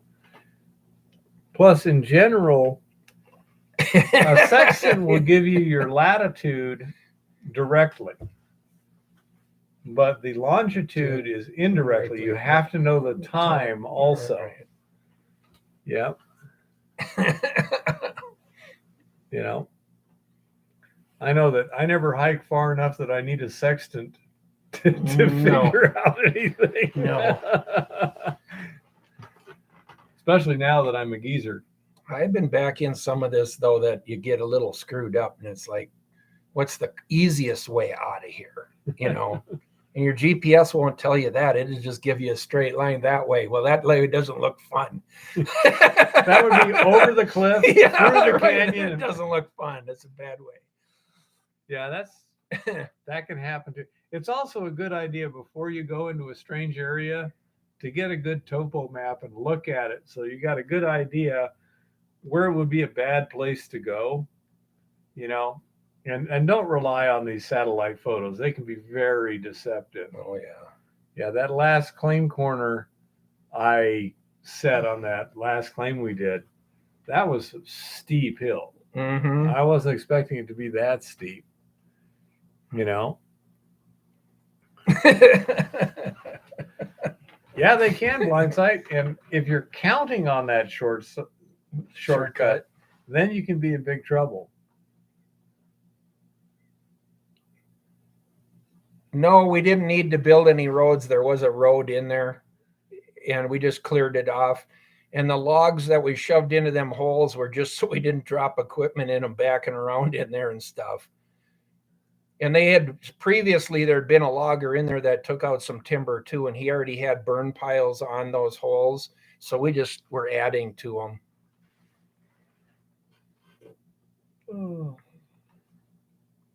Just kind of cleaning up the trash, huh? Yeah, we'll probably have to clean that whole site up. All them trees will have to go if we're going to mine it. Yeah. So.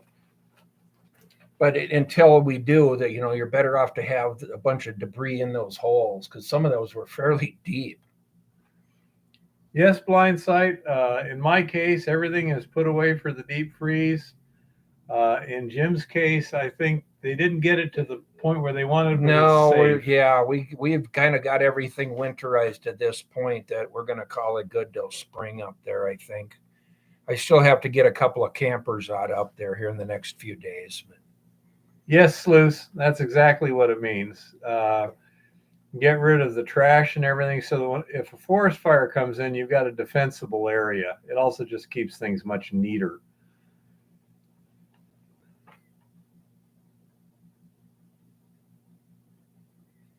It's a good way to invest or both getting into more. Ooh. Lincoln, yeah, depending on what level of it, like an investor or a partner or what you're thinking. I mean, you could email Keith or I, and there is some things that you could get into that would be, relatively safe investment on a project moving forward, or be a part of the project if you wanted to be. Or you just have to be really, really careful. Because there's always more people mining investors than mining rock. And they will say stuff and it'll sound really, really good to someone who's not knowledgeable about these things. But someone like Rock Butcher or me or Chris will see certain phrases and it just automatically sets off alarm bells and red flags, because we know when somebody is trying to make it look better than they actually have the data for. Correct. And I've seen some pretty bad stuff. I mean, where it's like, holy crap, you really expect someone to invest money? But people do, because again, they're ignorant. Well, they're caught up in the idea of maybe having gold in their hand or being a part of it. And there's nothing wrong with being a part of a gold mining operation or whatever. But you definitely want to do it in an aspect that you're protecting your investment, or you're involved in your investment. Yeah, Chris, that's true. But yeah, and it's too much stuff to go through just off the cuff or whatever. But I say there's certain phrases that you just go, yeah, sure.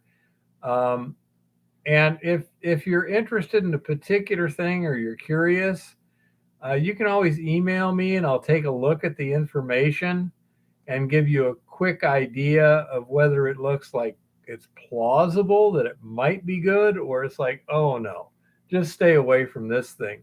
I've done that to a number of guys. I don't charge anything for it. No. But and we'd be happy to help you on that education side of that if we can. Goldstream, I wouldn't necessarily say that, because I've invested with some other miners also, and I had an investor too as well. If you have good ground, maybe it's equipment you need. Maybe the financing or the help that you need is just an investor for equipment assets. And that's what I did. Or so much gold, at 3 months into the season, a certain percentage of gold or whatever. Almost everybody at certain times can use help financially. Yeah, you could definitely got to be careful. You don't want to invest in somebody who doesn't know what they're doing. That'd be a good way to lose a lot of money, because you want definitely somebody who's done mining or done this work before if you're going to look at being a part of that. There was one I was looking at. I wasn't interested in it. I was just checking. The guys had taken a total of 6 samples. This used to be a fairly good sized mine, hundreds of thousands of tons of dumps. Yeah. And hand selected. Just the best 6 samples from the dumps. And it's like, yeah. I say those are the sort of things where you can say, don't invest here because they're not using the proper techniques to find out what's really there. They're using the techniques to try and come up with interesting numbers that they can use to artificially Inflate the entice project, people. right? Yeah. Get the project.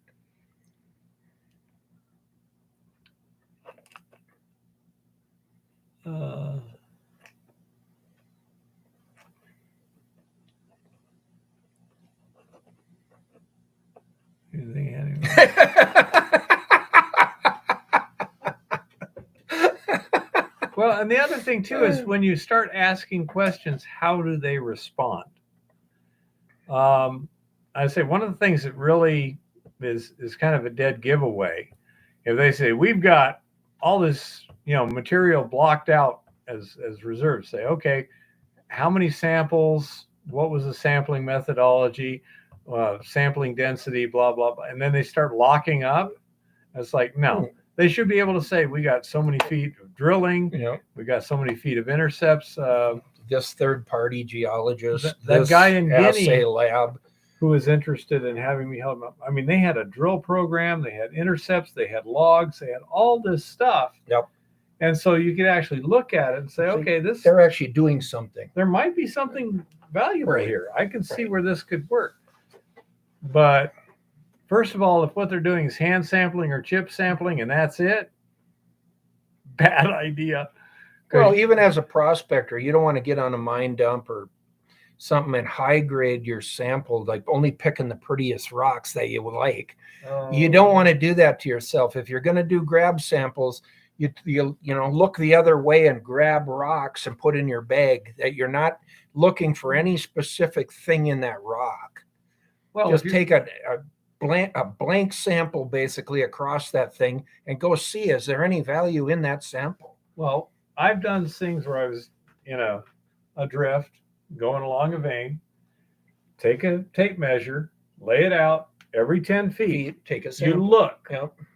And if you see something that looks especially rich, avoid it. Right. Because that's not going to make you the money. It's the other stuff that'll either make or break you. If you see something that looks really juicy, take a separate sample, label it select high grade. Yep. And go from there. Yeah, you don't want to lie to yourself. Or I'm good at that, damn it. Well, any one of us are, because when you're on that dump, you're looking at look at that. That looks like good ore there. Oh, that's some, just like that. Yeah, that.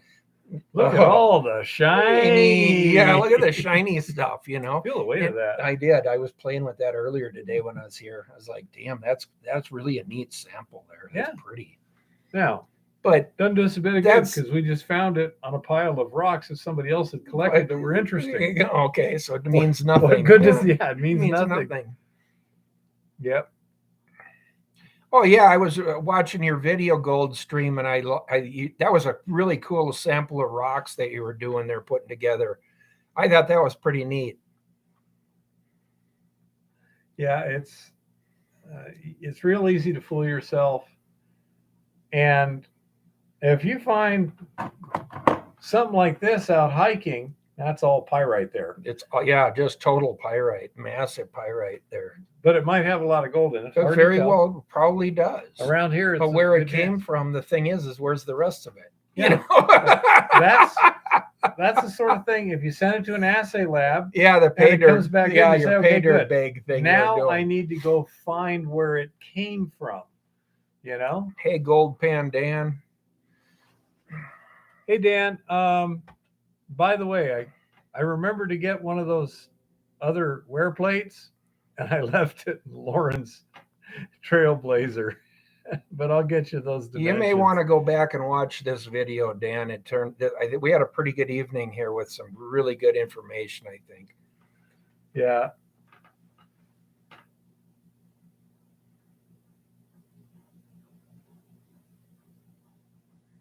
That's likely Kodak. Yep. Yeah, we're pretty much shut down for the winter anyway, Dan. So speed is not important at this point. Well, I know some nights we can get off on the wrong tangents, but tonight, boy, we've been on mining pretty steady here, and it's been some really Tangents? good. We started going different directions. Tangents? Really? Us? I'm shocked at these accusations, I say. By the way, Dan, Eve is getting better. So, it's going to be a strain. Just taking her to the doctor today, walking into the office and back out and this and that. She's feeling it. Yeah. Oh, yeah. That's. She got a pretty good bang. But, yeah.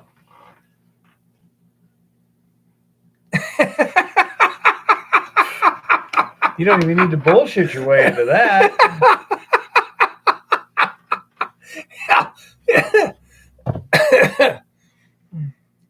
Yeah. Here's a good phrase I heard the other day. You ready for this one, Jim? What? Groups of young men. This is specifically talking about soldiers on leave. Yeah. The IQ goes down with the increase in the number of people. Of men. So this phenomenon is so substantial that in cases of a dozen or more, the IQ can actually go negative. It's like, how true? Well, more alcohol involved, it very well could. Yeah.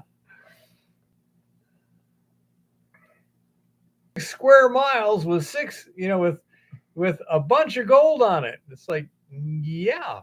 Mm-hmm. Actually, I did one once where these guys that claimed that they had all this alluvial placer in the desert, Yeah. and it all was running like 1 ounce to the ton platinum, but you can only assay it with their proprietary technique. Yeah, right. Yeah. Uh-huh. Yeah. Uh-huh. Yeah, sure. Yep. I say it's a good way to make money if you got no scruples whatsoever. My scruples are laying over there on the bed. She keeps me straight. Yeah, that's. Oh, yeah. That's one of the key things that you look at in these things. If they tell you the total amount of gold value or something like that, without saying how many tons, what the stripping ratio is, things like this. What was the test sample? I mean, to come up with even like that, to come up with huge numbers. Only one. They had to. How do you prove that? I mean, if they all of a sudden lay out a grid and say, "Hey, we dug, 400 test holes or drilled all these, all this, and we did this and did that, and we've spent, $2 million doing the exploration on it," that'd be a whole different thing. It may very well be worth 6 or 10 million, who knows? But until that exploration work was somebody funded and did that exploration work, it's land. That's all it is. There's no mineral there until it's proven there's something you there. need to confirm it also. Yeah, you definitely want For to do your example, own they say homework. this area here, it runs 1 ounce to the ton. You go, fine. We want And to then you take a shovel and you scrape off the We're going to surface. take a ton. And you dig a bucket out of it and you send it off for your own assay. You don't let them touch it. Yep. There was a famous incident in it. It was Irian Jaya, Indonesia, I believe. It was Bre-X is the name of the company. If you want to see what mining scams, what level they can go to, it's definitely tricky. I'll help you. Yeah. They salted. Keith can give you my email and stuff. I think it's like 16,000 drill samples. Some god awful thing like that. No, I've done testing for property owners where we did, 50 holes and multiple trenches, and we're able to honestly put a value at the time of the gold price and put a value on the ground. But we really honestly did the work. We did $70,000 worth of excavating and washing material and running it right down to the numbers, making sure none of the samples were compromised and all, kept away from everybody, and make sure the landowner couldn't get near them, and, he couldn't salt samples or something like that to get a better value. I think you're right, Jeff. I think it would be in the trillions.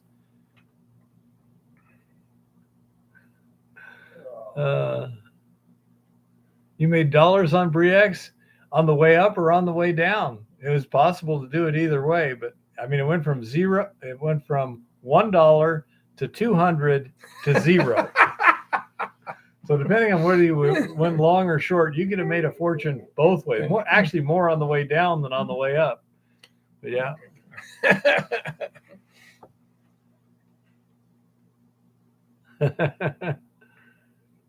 Yeah. You can drink beer. I'll drink soda pop or something so I can stay conscious. We got nothing philosophically wrong with alcohol, but it's a sedative to me, Rock. If I was with you, I would not want to go to sleep. I think we'd have a lot of fun.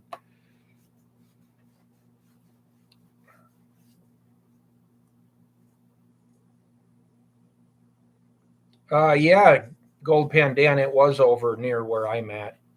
I know kind of right where he was digging, honestly. On the way down, huh? Yep, Gold Stream. Sometimes it's easier to predict when something's going to fail than when it's going to end. Above the beer comment.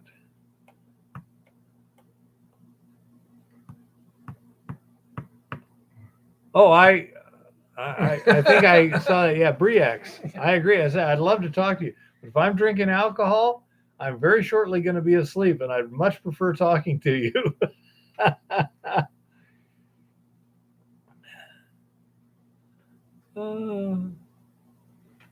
Oh, yeah, alcohol isn't very entertaining to me. It just makes me sleepy. You know? Oh, I like my beers. And or a little shot to go with them once in a while. Well, it's a very common thing. I mean, think how many people drink alcohol recreationally on a regular basis. To me, as again, why would I go to a bar to go to sleep? No, you know, if it has go to a party to go to sleep. Yeah, what? If it has that effect, you're better off not. Yeah, exactly.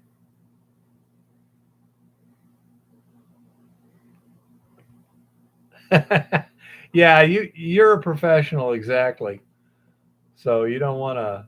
That was probably a good call, Jim. Honestly, I got to work with one of the crews here earlier this summer, and it was a good group and everything. It all went good. The production all went good, and I've worked in the industry before a few times, and yeah, I don't know, Gold Rush, for some reason, the drama, riding up the drama to me is a turnoff in itself. I love to see what the guys are doing and all that neat stuff.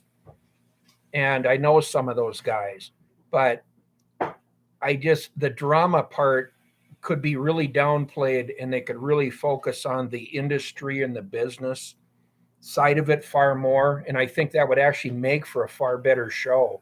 But they like drama. I think Deadliest Catch has a lot of natural drama because it's so dangerous, you know?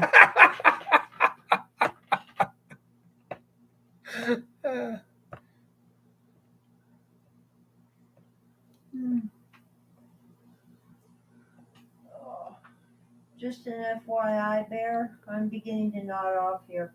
Okie dokie. Oh. Yeah, if I had the medication Eva has in her, I'd be asleep too.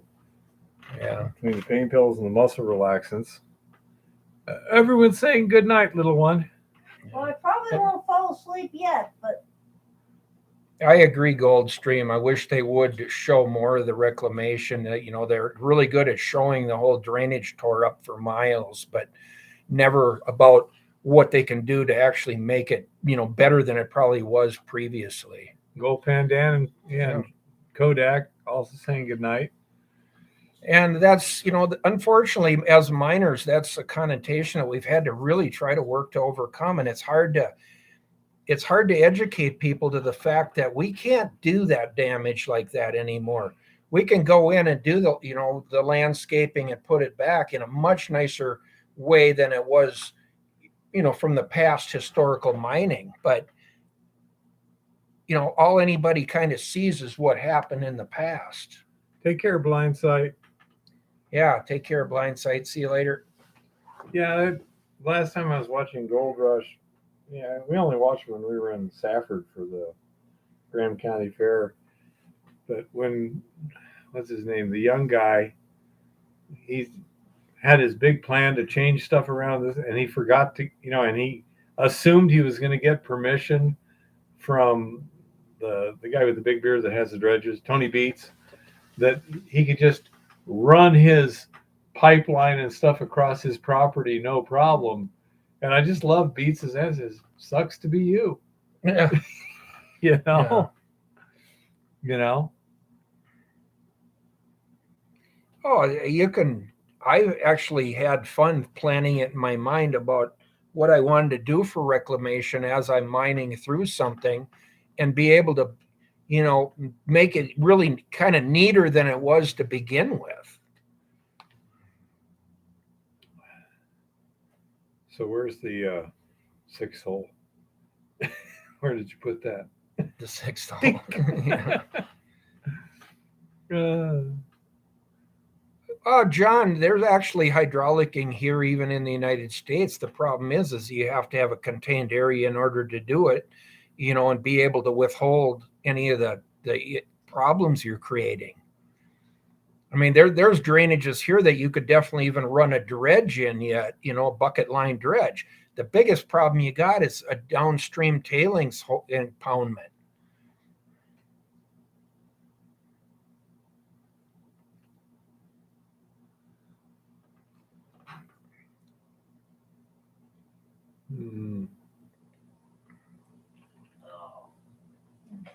Yeah, that's.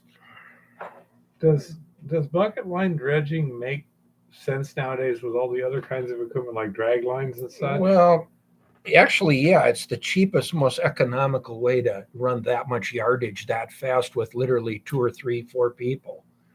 Yeah, but I mean, look at how much you got to and it can operate 24 hours a day, nonstop, short of breakdowns.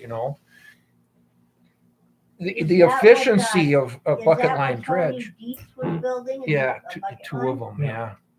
Yeah. It's a hell of a way to do it, but it's got limitations as well. If it gets into giant boulders down at the bottom and starts beating off of them, they're done at that level. They can't go for the big gold either. So, open excavation is still a much better way to do it. You're absolutely right, Ali. Bre-X was a stock scam. They were mining investors, but they accomplished that by salting the samples to get fake results on their drilling program. And that's why the geologist took a dive out of a helicopter. Now, I don't believe help getting out of the helicopter. They have determined that he was assisted in that, but I know there was suspicions that was the case. The official thing was they think he may have committed suicide. I don't know. The people in charge of that made so much money, and they just moved to a big, I think it was the Bahamas or something, but it had no extradition, so that's fine.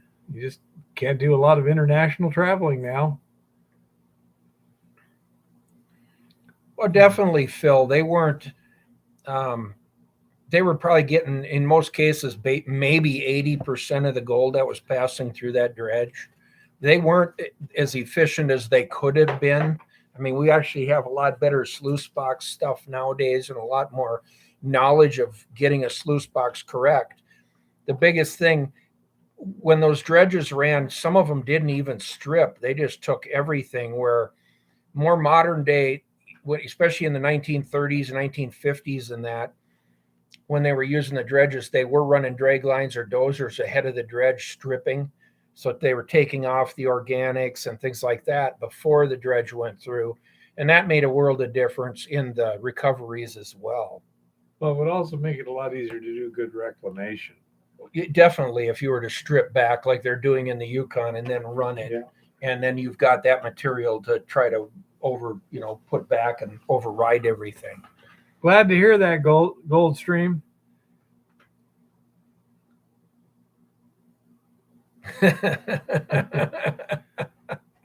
Not surprising, Rock. I have no idea, Goldpan.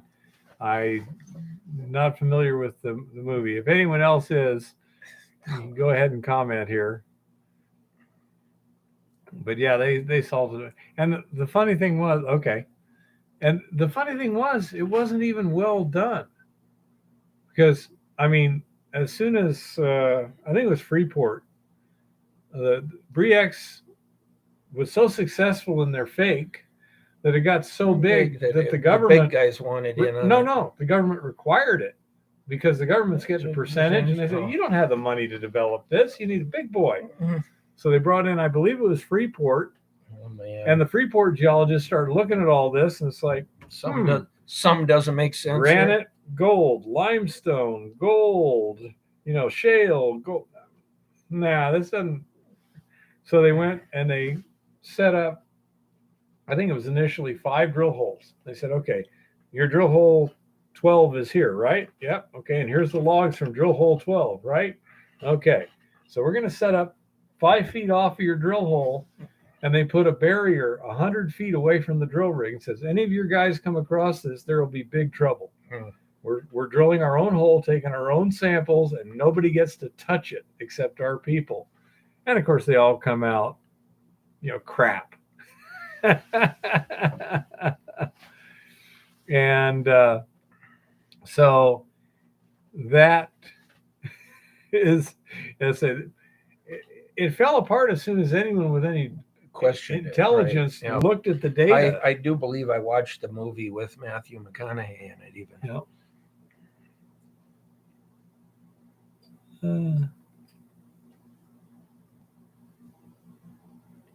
That wouldn't surprise me at all, Ali. Whenever you see really big scams, a lot of times there's really big government corruption involved.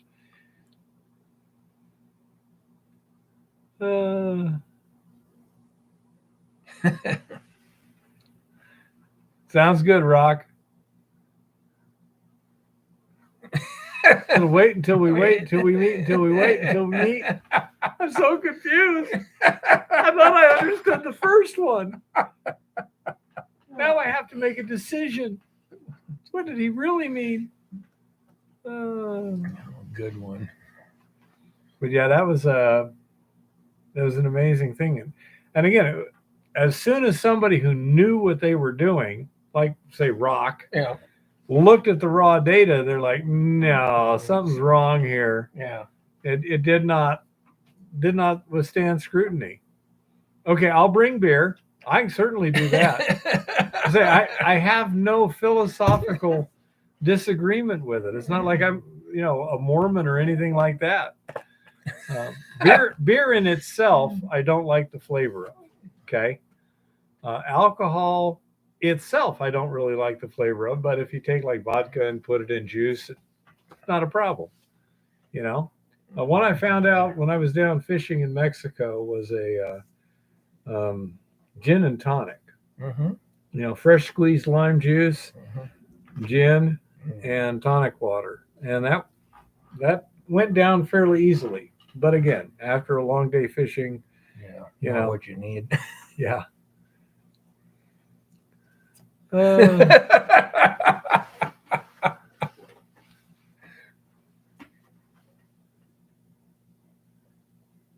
guess that's Tanqueray, huh? Yeah, Tanqueray is gin. Supposedly a really good one. To me, they all taste like crap. What was it? Randy Ramsey was saying, this is some smooth tequila. This is $100 bottle of tequila. Yeah, good. It ain't smooth as far as I'm concerned. Yeah, I'm not into it. That depends on Lauren. Lauren has everything needed. And if Lauren has time and the fish are biting, take Keith. He's supposed to call me up and say, hey, Keith, want to go ice fishing? So we'll see what happens. But say, knowing me and knowing Lauren, who knows how long that's going to be. It's just one of those things that, I'd love to do it. But It just I like ice catching. I don't like just sitting there watching a line in a hole in the ice. And Well, sometimes that's what you got to do. you know, Just so wait. if the fish aren't really biting at all, you know, just really, really slow, probably not so much. Although down here, the water's always open below Hauser Dam. You know, there's always open water there. So I may try fishing this winter below Hauser Dam because they got some pretty good trout there. They also have walleye you can catch Yeah. down there. Yeah. Stuff. Big perch. I like walleye. Yeah. Fetterman campaign sues Pennsylvania election officials to have ballots without dates and incorrect dates counted. We don't know where they come from or when they came from, but we want them counted. Sorry. Actually, yeah, there's a fair amount of snow out there, but it's nothing big. The main thing is it's not going to melt for a while.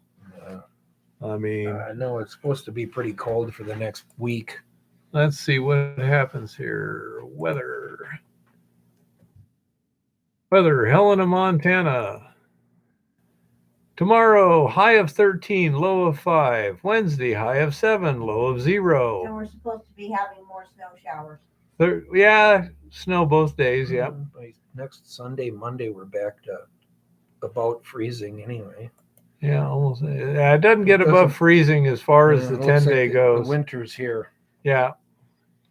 Dropping to zeros. Nothing below 0, is it? No negative numbers. Lots of clouds. North of here tonight, they're going to be negative, though. Yeah. So, It yeah. was close the It's other morning. freezing I up. had 3 above over there.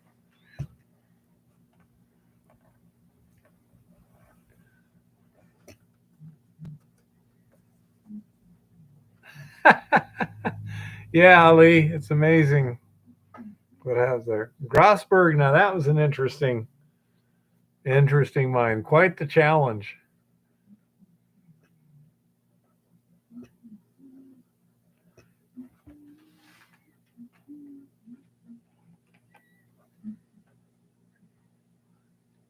Visiting here. Goldstream is in North of here. yeah, Alberta. British Columbia or Alberta. Okay. Yeah, straight up north of here, I think, somewhere. Yep. Yeah, it was. Yeah, I think we're kind of going to settle into winter now for a while. Yeah, if it wasn't for the fact that winter was going to slam the next day, we wouldn't have been out there in that wind. Because that was, I mean, if nothing else, just trying to take down that big tank in the wind was unnecessarily risky. Hey, Goldstream, are you that far north of us from here? 10 hours? Well, heck, it takes 3 to 4 just to get to the border. Yeah, about 4. Well, hopefully Winco still has hamburger on sale tomorrow. Ideas of getting buckets apart. Okay. First rule with buckets. Make sure they're clean before you put them back together again. Any gravel or sand, they any dirt, whatever. I found with my stuff, with the hard rock ore, just a dry rag will usually do it. As long as they're dry, I can just wipe it out where there's maybe a little dust left, and they'll come apart. But if there's any real grit, sand, gravel, they lock together if hard. there's any moisture, that just really sticks them together as it dries out. Obviously, if it freezes, it won't. But the other thing is, you can put water in one of them, or hold, like, if it's 2 buckets, if you hold one like in the water tank, push it down, the pressure change sometimes is enough. They'll actually slide right apart between them because there's that airspace in there. You can actually get it to use it. Bear uses the handle trick. Yeah, what I usually do is I'll rarely have more than 2 stuck together that I can't just pull apart easily with my hands. So I'll take one. I take both of them, turn them upside down, stick the bail of one underneath my foot and hold it on the ground, grab the bail of the other, pull up, and that almost always works just by cleaning it with a dry rag. Yeah, that would work too, Kodak. I really haven't had that much of a problem to make that necessary, gold pan. I can see why. Large sample bags don't hold up to rocks and being thrown around. You know, I understand what you're saying, but buckets, the handle on a bucket is a nice thing. You know? I use a lot of buckets, but Yeah. I got 60 plus of them sitting over there by the Stutenroth right now, cleaned and stacked and laying flat so that they're open end downhill. uh,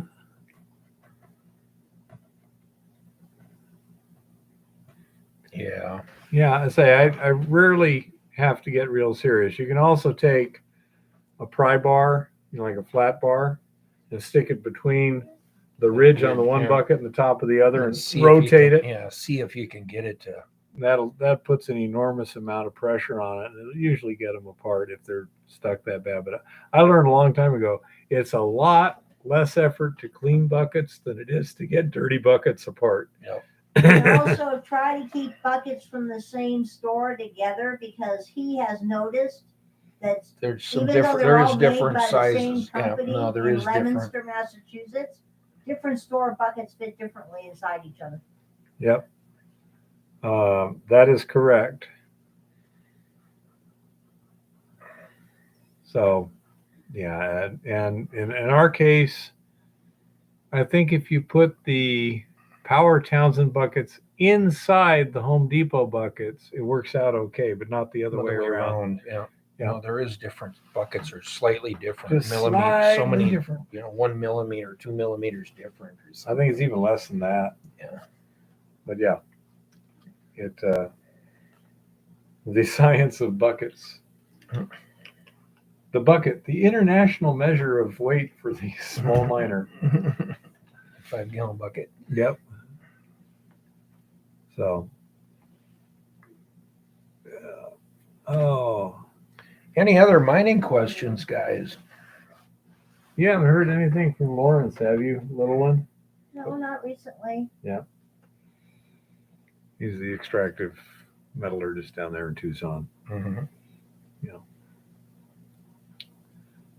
We shall see. Send him According to Tricky, the best thing to do with the resin is to do it the 3 elutions in the proper sequence, and it tends to condition it so that the other phases work better. No, Chris, I've only been home for 2 days. They're much better Yeah, downstairs. I'll get them and get to looking at them and playing with them. Gold sluice, a control is something that'll stop the erosion on one side of the drainage or the other. Maybe it's bedrock, maybe it's a quartz reef coming down on the edge. Maybe it's a big plug in the drainage, could change the direction of the water going down the creek.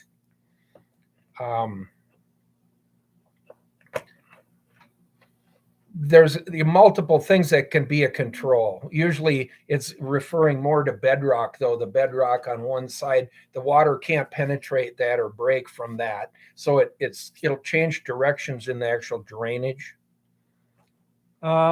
Mainly rest at this point, Gold Pan Dan. There may be some minor stuff that would be beneficial. They're going to do some testing to see whether that makes any sense or not, and we'll take it from there. But right now, the plan is rest. No, it's more to the side of the trench that the water runs in is what the control is. Because a trench would just allow the water into it, and that's not what we're talking about. It's a barrier to the water. Right. Yep. Tricky says, no, only stage 1 and stage 2, and stage 3 is electrolysis. Okay.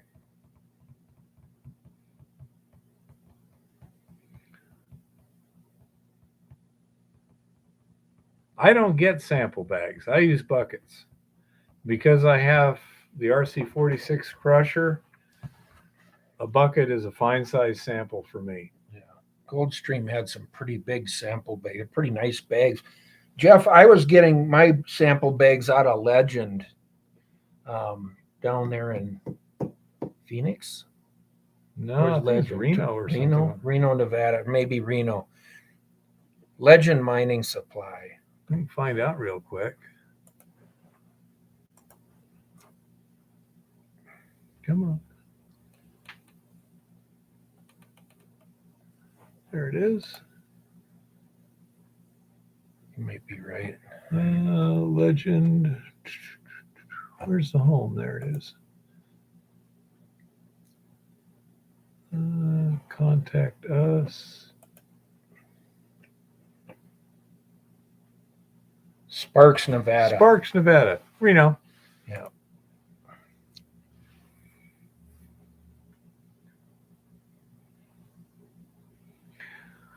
If all the buckets are identical, dirt is still an issue. Absolutely. Say it doesn't take much. Dust is not much of an issue, but even sand. If you don't clean them when you stick them together, they do not want to come apart.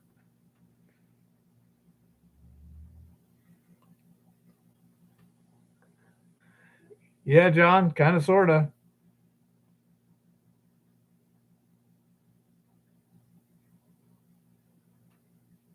Man, Chris is always so persnickety. Well, Goldstream had a good thing there too, because yeah, if you go get sandbags at Home Depot or Lowe's or any of the major, construction stores, those will work as sample bags just fine.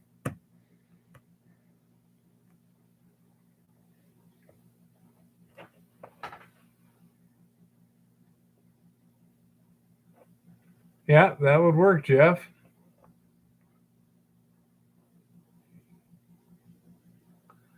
Well, they should stop so that they don't stick together. You shouldn't go 100% together. There should be about this much of one sticking out of the other. Next one. Yeah, but the top stack lip them. Yeah. hits the bottom flange or whatever you want to call it of the other one, top flange, and that keeps them from sticking together because it's now stopped, but they haven't jammed. Yep. So yeah, that's the way it works.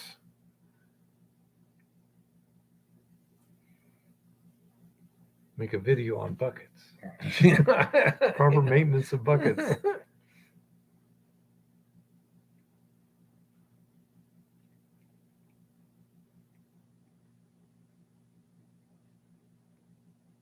Cool, Tricky. That would be great. I usually just have Ziplocs and buckets. I carry a lot of Ziploc. I go through a lot of Ziploc bags. 1 gallon Ziplocs. Yep. Yeah. The freezer ones, the heavier ones, The heavier duty ones, exactly. And and the buckets. Neither one of those will allow. No, my backpack's got Ziplocs. My truck's got Ziploc bags in it. Yep. And I've got the smaller, like I say, from Legend, I get the smaller sample bags that you can tie shut, and there's a label too. You can write on the label. So, yeah, the 2 gallon Ziplocs are even nicer because they're actually pretty heavy Ziploc bags. We understood you, Tricky. Yeah, we were supposed to get Jim out to Douse Montana B, but I played no with time. It. Yeah, we did this summer. I don't know. It started really slow, and then it was over. Mm-hmm. We had a lot of rain, and it was cold and wet early, and then all of a sudden it was over. Well, Lauren had that big job there that kept getting bigger. Yeah. Well, that always helps. Guy keeps wanting to add. And then we got this last minute fall job that completely threw the whole program.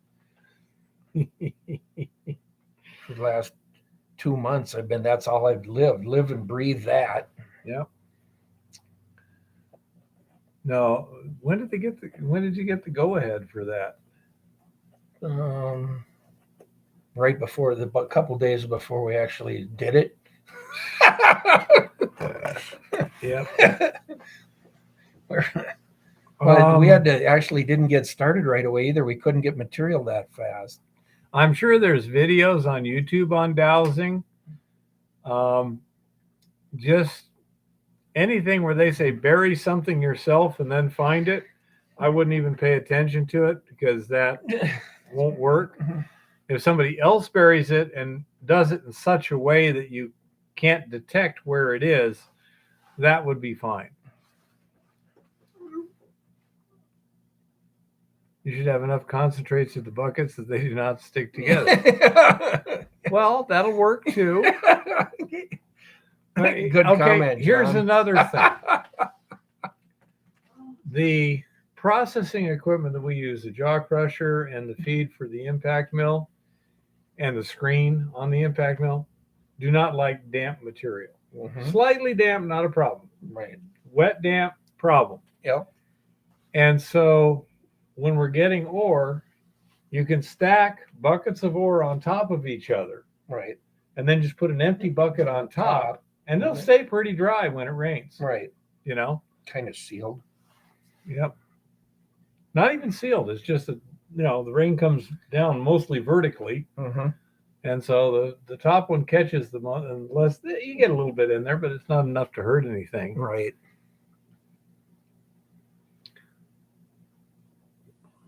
Rock, I think that you're right to some extent, but different. The technique needs to be taught, but whether or not you can do it is a some talent. people can't even do it. Yeah, I bet you I couldn't. Really? Sometimes I'd love to be out there where we're actually dowsing. We'll do it. That we would will be- get we that will would be get great. that accomplished. And as I say, it's one of those things that I suspect that it's an innate talent, that then there's certain techniques that allow you to use that talent better than other techniques. I'd really like to see Eva try it, Yeah.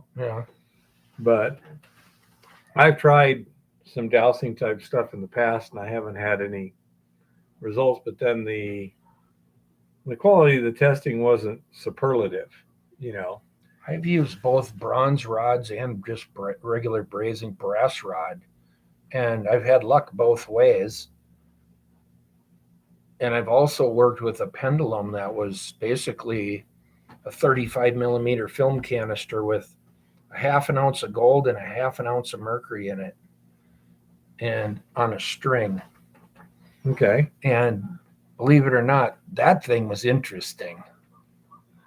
Do the same rods find any element just by thinking the element in your mind? You know, that's, I don't know. I don't know if it's a magnetism with the earth or what, but and maybe it is. Maybe it is your mind. Maybe we're smarter than we even understand we are. I don't know. Yeah.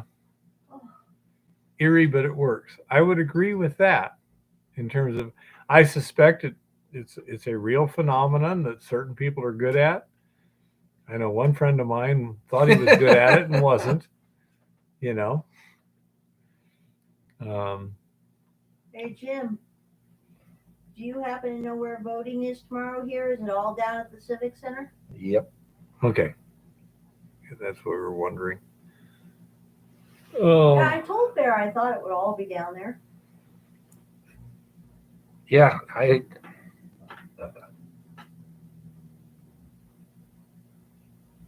well, I don't know. I've been able to discern where mineralization runs out or where it starts and stops, like trying to identify boundaries. And I found that using my brass rods, I can be accurate enough that if I flagged a site and then we'd come in with the excavator and excavate, that was exactly where the economic value ran out, is right on my marks, and I don't know why it works or how it works. I just know that for me, it worked. That's correct, John. It is not magnetic, but dowsers find water. Yep. Don't know how. It's I watched a guy we were going to put a sand point in, and he come out and doused it with a willow stick. Mhm. And he said, there's water 21 feet. And I went, yeah, I bet there is. And we drove a sand point in the ground, and at 21 feet, we had a 2-inch pump on that thing, and we never ran out of water pumping that sucker. I'll be damned if he wasn't right on the money. How the hell he did it, I have no clue. And I've doused myself a lot for, like I say, minerals and wiring and plumbing, and over the years digging sewer systems and stuff. I've doused everything and painted it on the ground and then excavated it, and I was right. But Hey, John, you've seen some of my videos. I am a dirty old man. Sometimes I'm a filthy old man. I got close here. I can prove it. Yeah, they'll stand up by themselves. My hero is Pigpen. No, my spirit animal. Spirit animal. My spirit animal.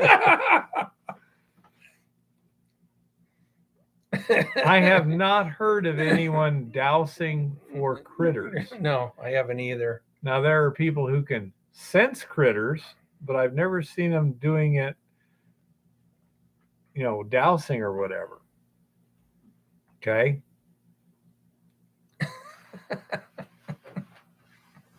Why is liking girls and being old dirty? Well, I suppose you can be a dirty young man too.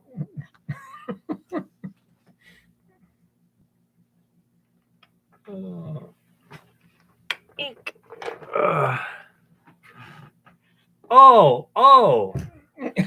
Dan. Ouch. I'm 200 pounds. That was only a couple ounces.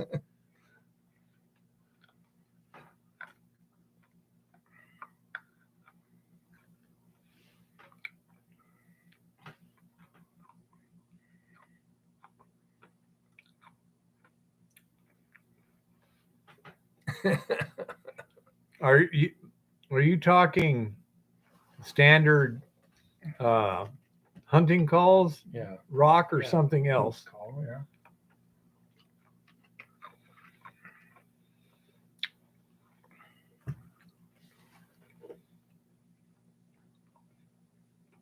Because I don't know if I'd want to call a moose in. I've heard moose can be very grumpy, especially in hunting. I mean, rutting season. Yeah. Most of the time, Yeah, but they're if you shy, beautiful, got a tag and a majestic rifle in creatures. your hand, do you want to call a moose in? Better make sure you get it right. I know I had a friend once, he said he put a 30-06 right through in the chest of a moose. Didn't quite hit the heart. He was hiding behind a sagebrush, waiting for it to be looking the other way and fire around, jack another one in the chamber. And yeah.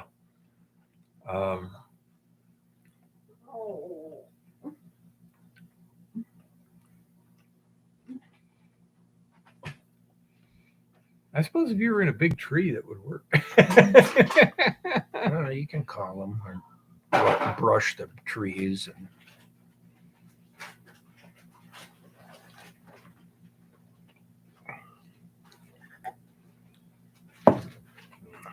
.50 caliber. Fuck you, moose.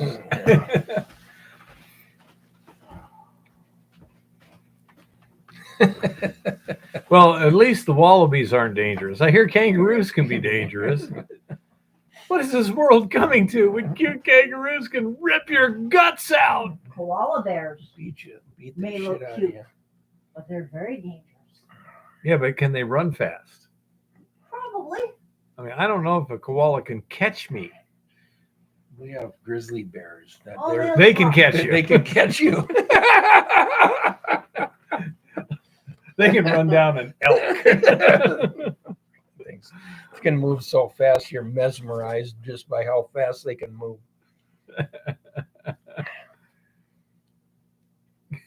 It must have been a very exciting fire, Kodak.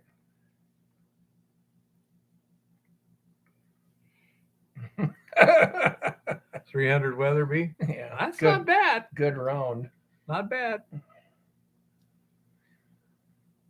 Big gun. Oh boy. Did I ever tell you about that Wildcat cartridge they Yes. developed? Yeah. Yeah, You that was sent pretty me funny. a link on that. Yep.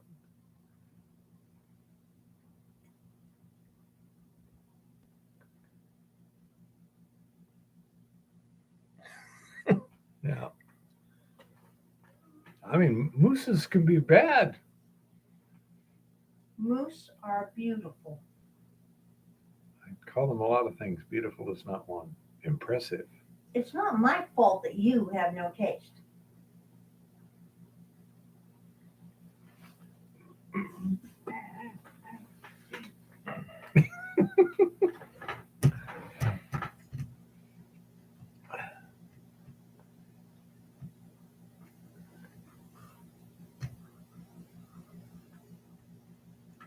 You know what? Let me make sure 300.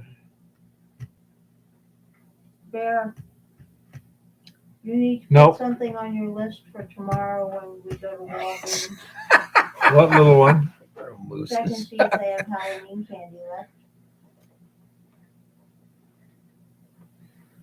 Or candy corn? Candy corn if they have it. I'm always in the exploration phase of something. Actually, I did have a rabbit attack me one time. I won. Although I was bleeding pretty badly by the knuckle. This knuckle right here, it just sank those teeth in. So I stomped it to death. No rabbit attacks me in my yard and lives to tell the tale unless he runs like a son of a gun.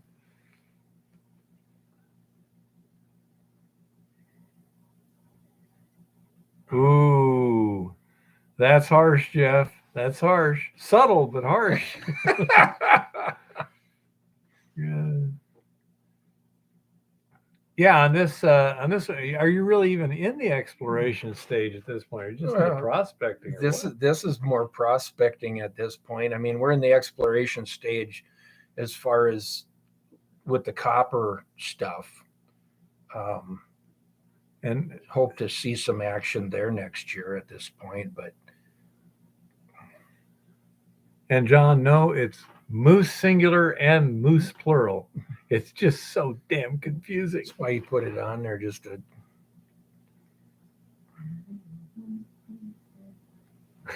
How fast were you going, Dan? This was out in my front yard. It was a domesticated rabbit from the neighbor, big Californian. It was about a 13-pound rabbit. I'm waiting for somebody to pick me up for work, and rabbit decides to pick on you, huh? rabbit's over here, so I reach down to pet it, goes away, comes back. I reach down to pet it, and it just sinks its teeth into my hand. Man, I mean, it was literally running off the tip of my finger. It's like, here, rabbit, stomp. You know? No, sorry, that's wrong. He came up and I kicked it into the wall and then crushed its rib cage with a stomp. And how much trouble did you get in? None. It attacked me. Yeah. How'd you coax the porcupine out of You killed somebody. the attic? Goldstream. Yeah. Them things aren't exactly friendly. I say it attacked me. The neighbor was a crazy guy anyway, but whatever.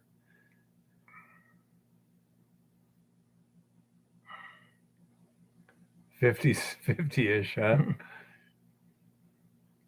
I've had moose fly over my hood.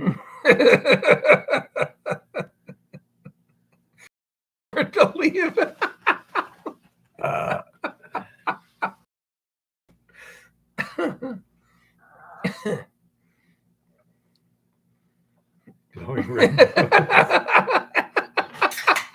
That would be a big nose on a moose.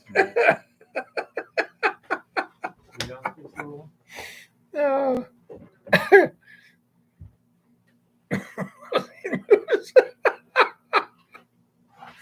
Oh gosh. It's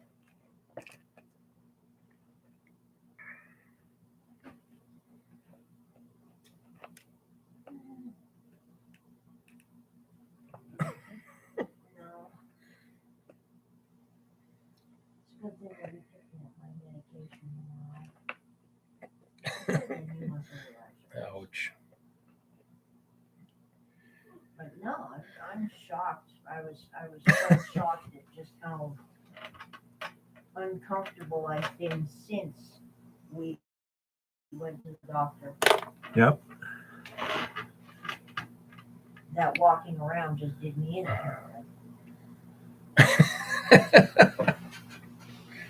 Ouch. I hope you feel better, Jim.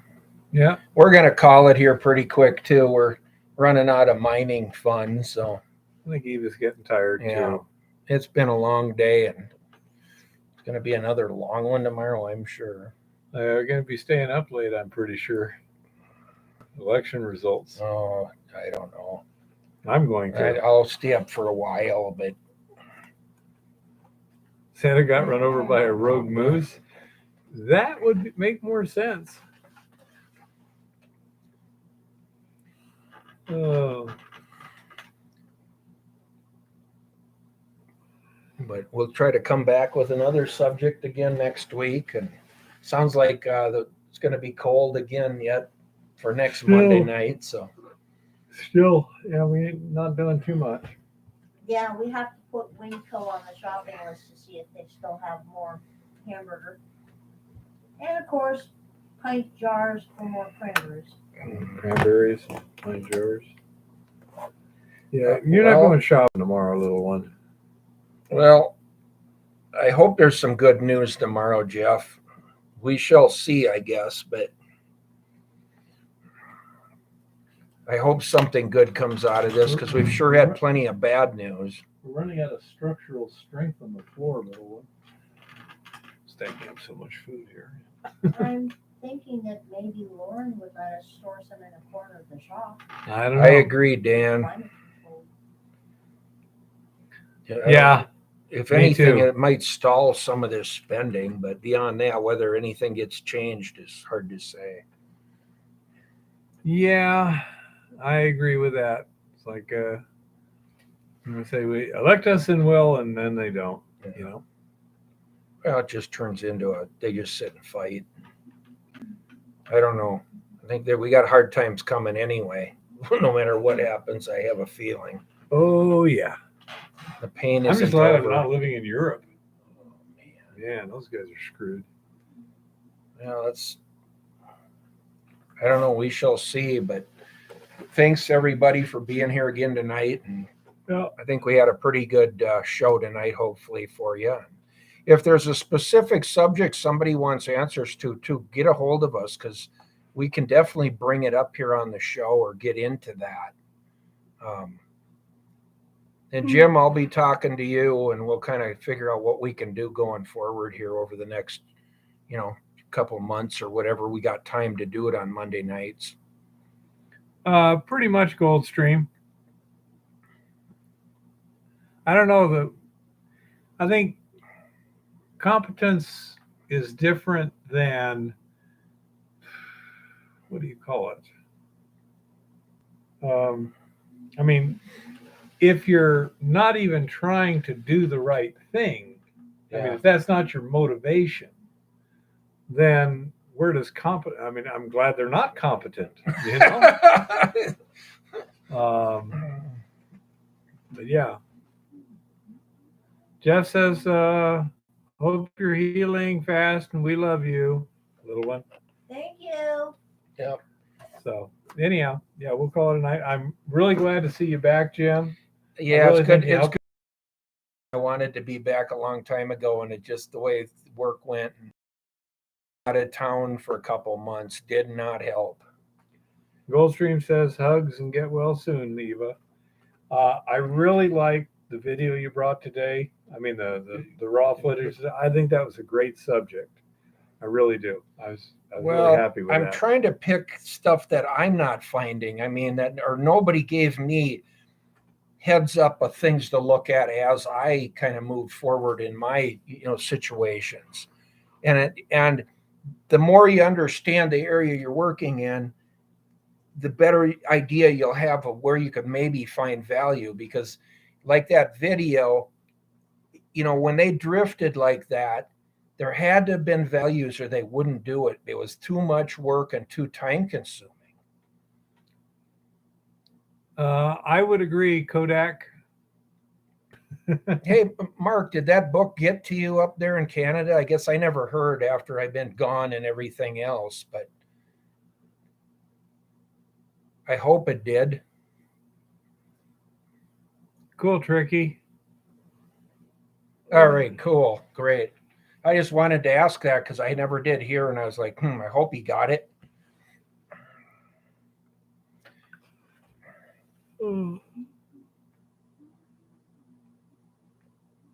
Well, that's the thing, Dan, is if you understand the areas and what you're looking at, you can somewhat predict where you might be able to dig down next to that or open one of those and be right into gold. I know a situation where a friend of mine dug down on one right next to it and just started cutting away the side of the bank right next to that drift. And in one weekend, him and his dad took 6 ounces of gold out right there on bedrock Sweet. at the bottom of an open drift. Sweet. I mean, those guys mined straight ahead and they never checked the ground right next to them, evidently. Well, you can't, once you're in the hole, you can't go too far to the sideways or you wind up under the hole. Yeah, well, normally they would frame them just like a regular mine. They'd get under and put stalls in and cut caps, and they'd drive 1-inch legging in ahead of them. And then as they dug it out, they'd prop up another set. They'd put sets in about every 4 feet or 2 feet, whatever they had to hold the ground up.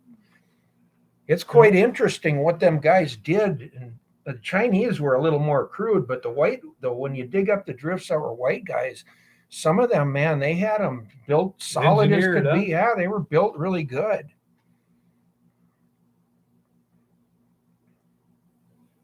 I dug up some gold stream that we took out with the excavator. We took out the material in between the drifts like that. We had one area that the drifts were about 20 feet apart, at a 45-degree angle off the creek. And we took the strips out in between them. And it surprised me because the amount of gold, they should have taken all of that ground and they didn't. They only took the drifts. And then occasionally a pocket, they'd hit some good stuff, I suppose, and they'd take it a little bigger. But if there was drifting there's values there. And it could be an easy spot to get into some nice values if you can just do your homework.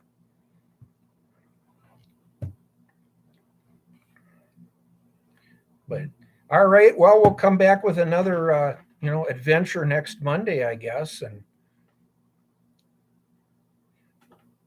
yes, well, some drifts did cave in, Dan. That's why I say some of these guys, though, they went to the point of they engineered them to where they were pretty, even though they were under loose ground, they were able to do it. You take care, Tricky. Take care of those kids, and we wish the best for them, and hope they get feeling better soon. Yeah, hope everybody feels better. All right. Well, everybody have a safe week, and we'll be back Monday. All righty. Happy prospecting and keep it safe out there. Bear? Uh-huh.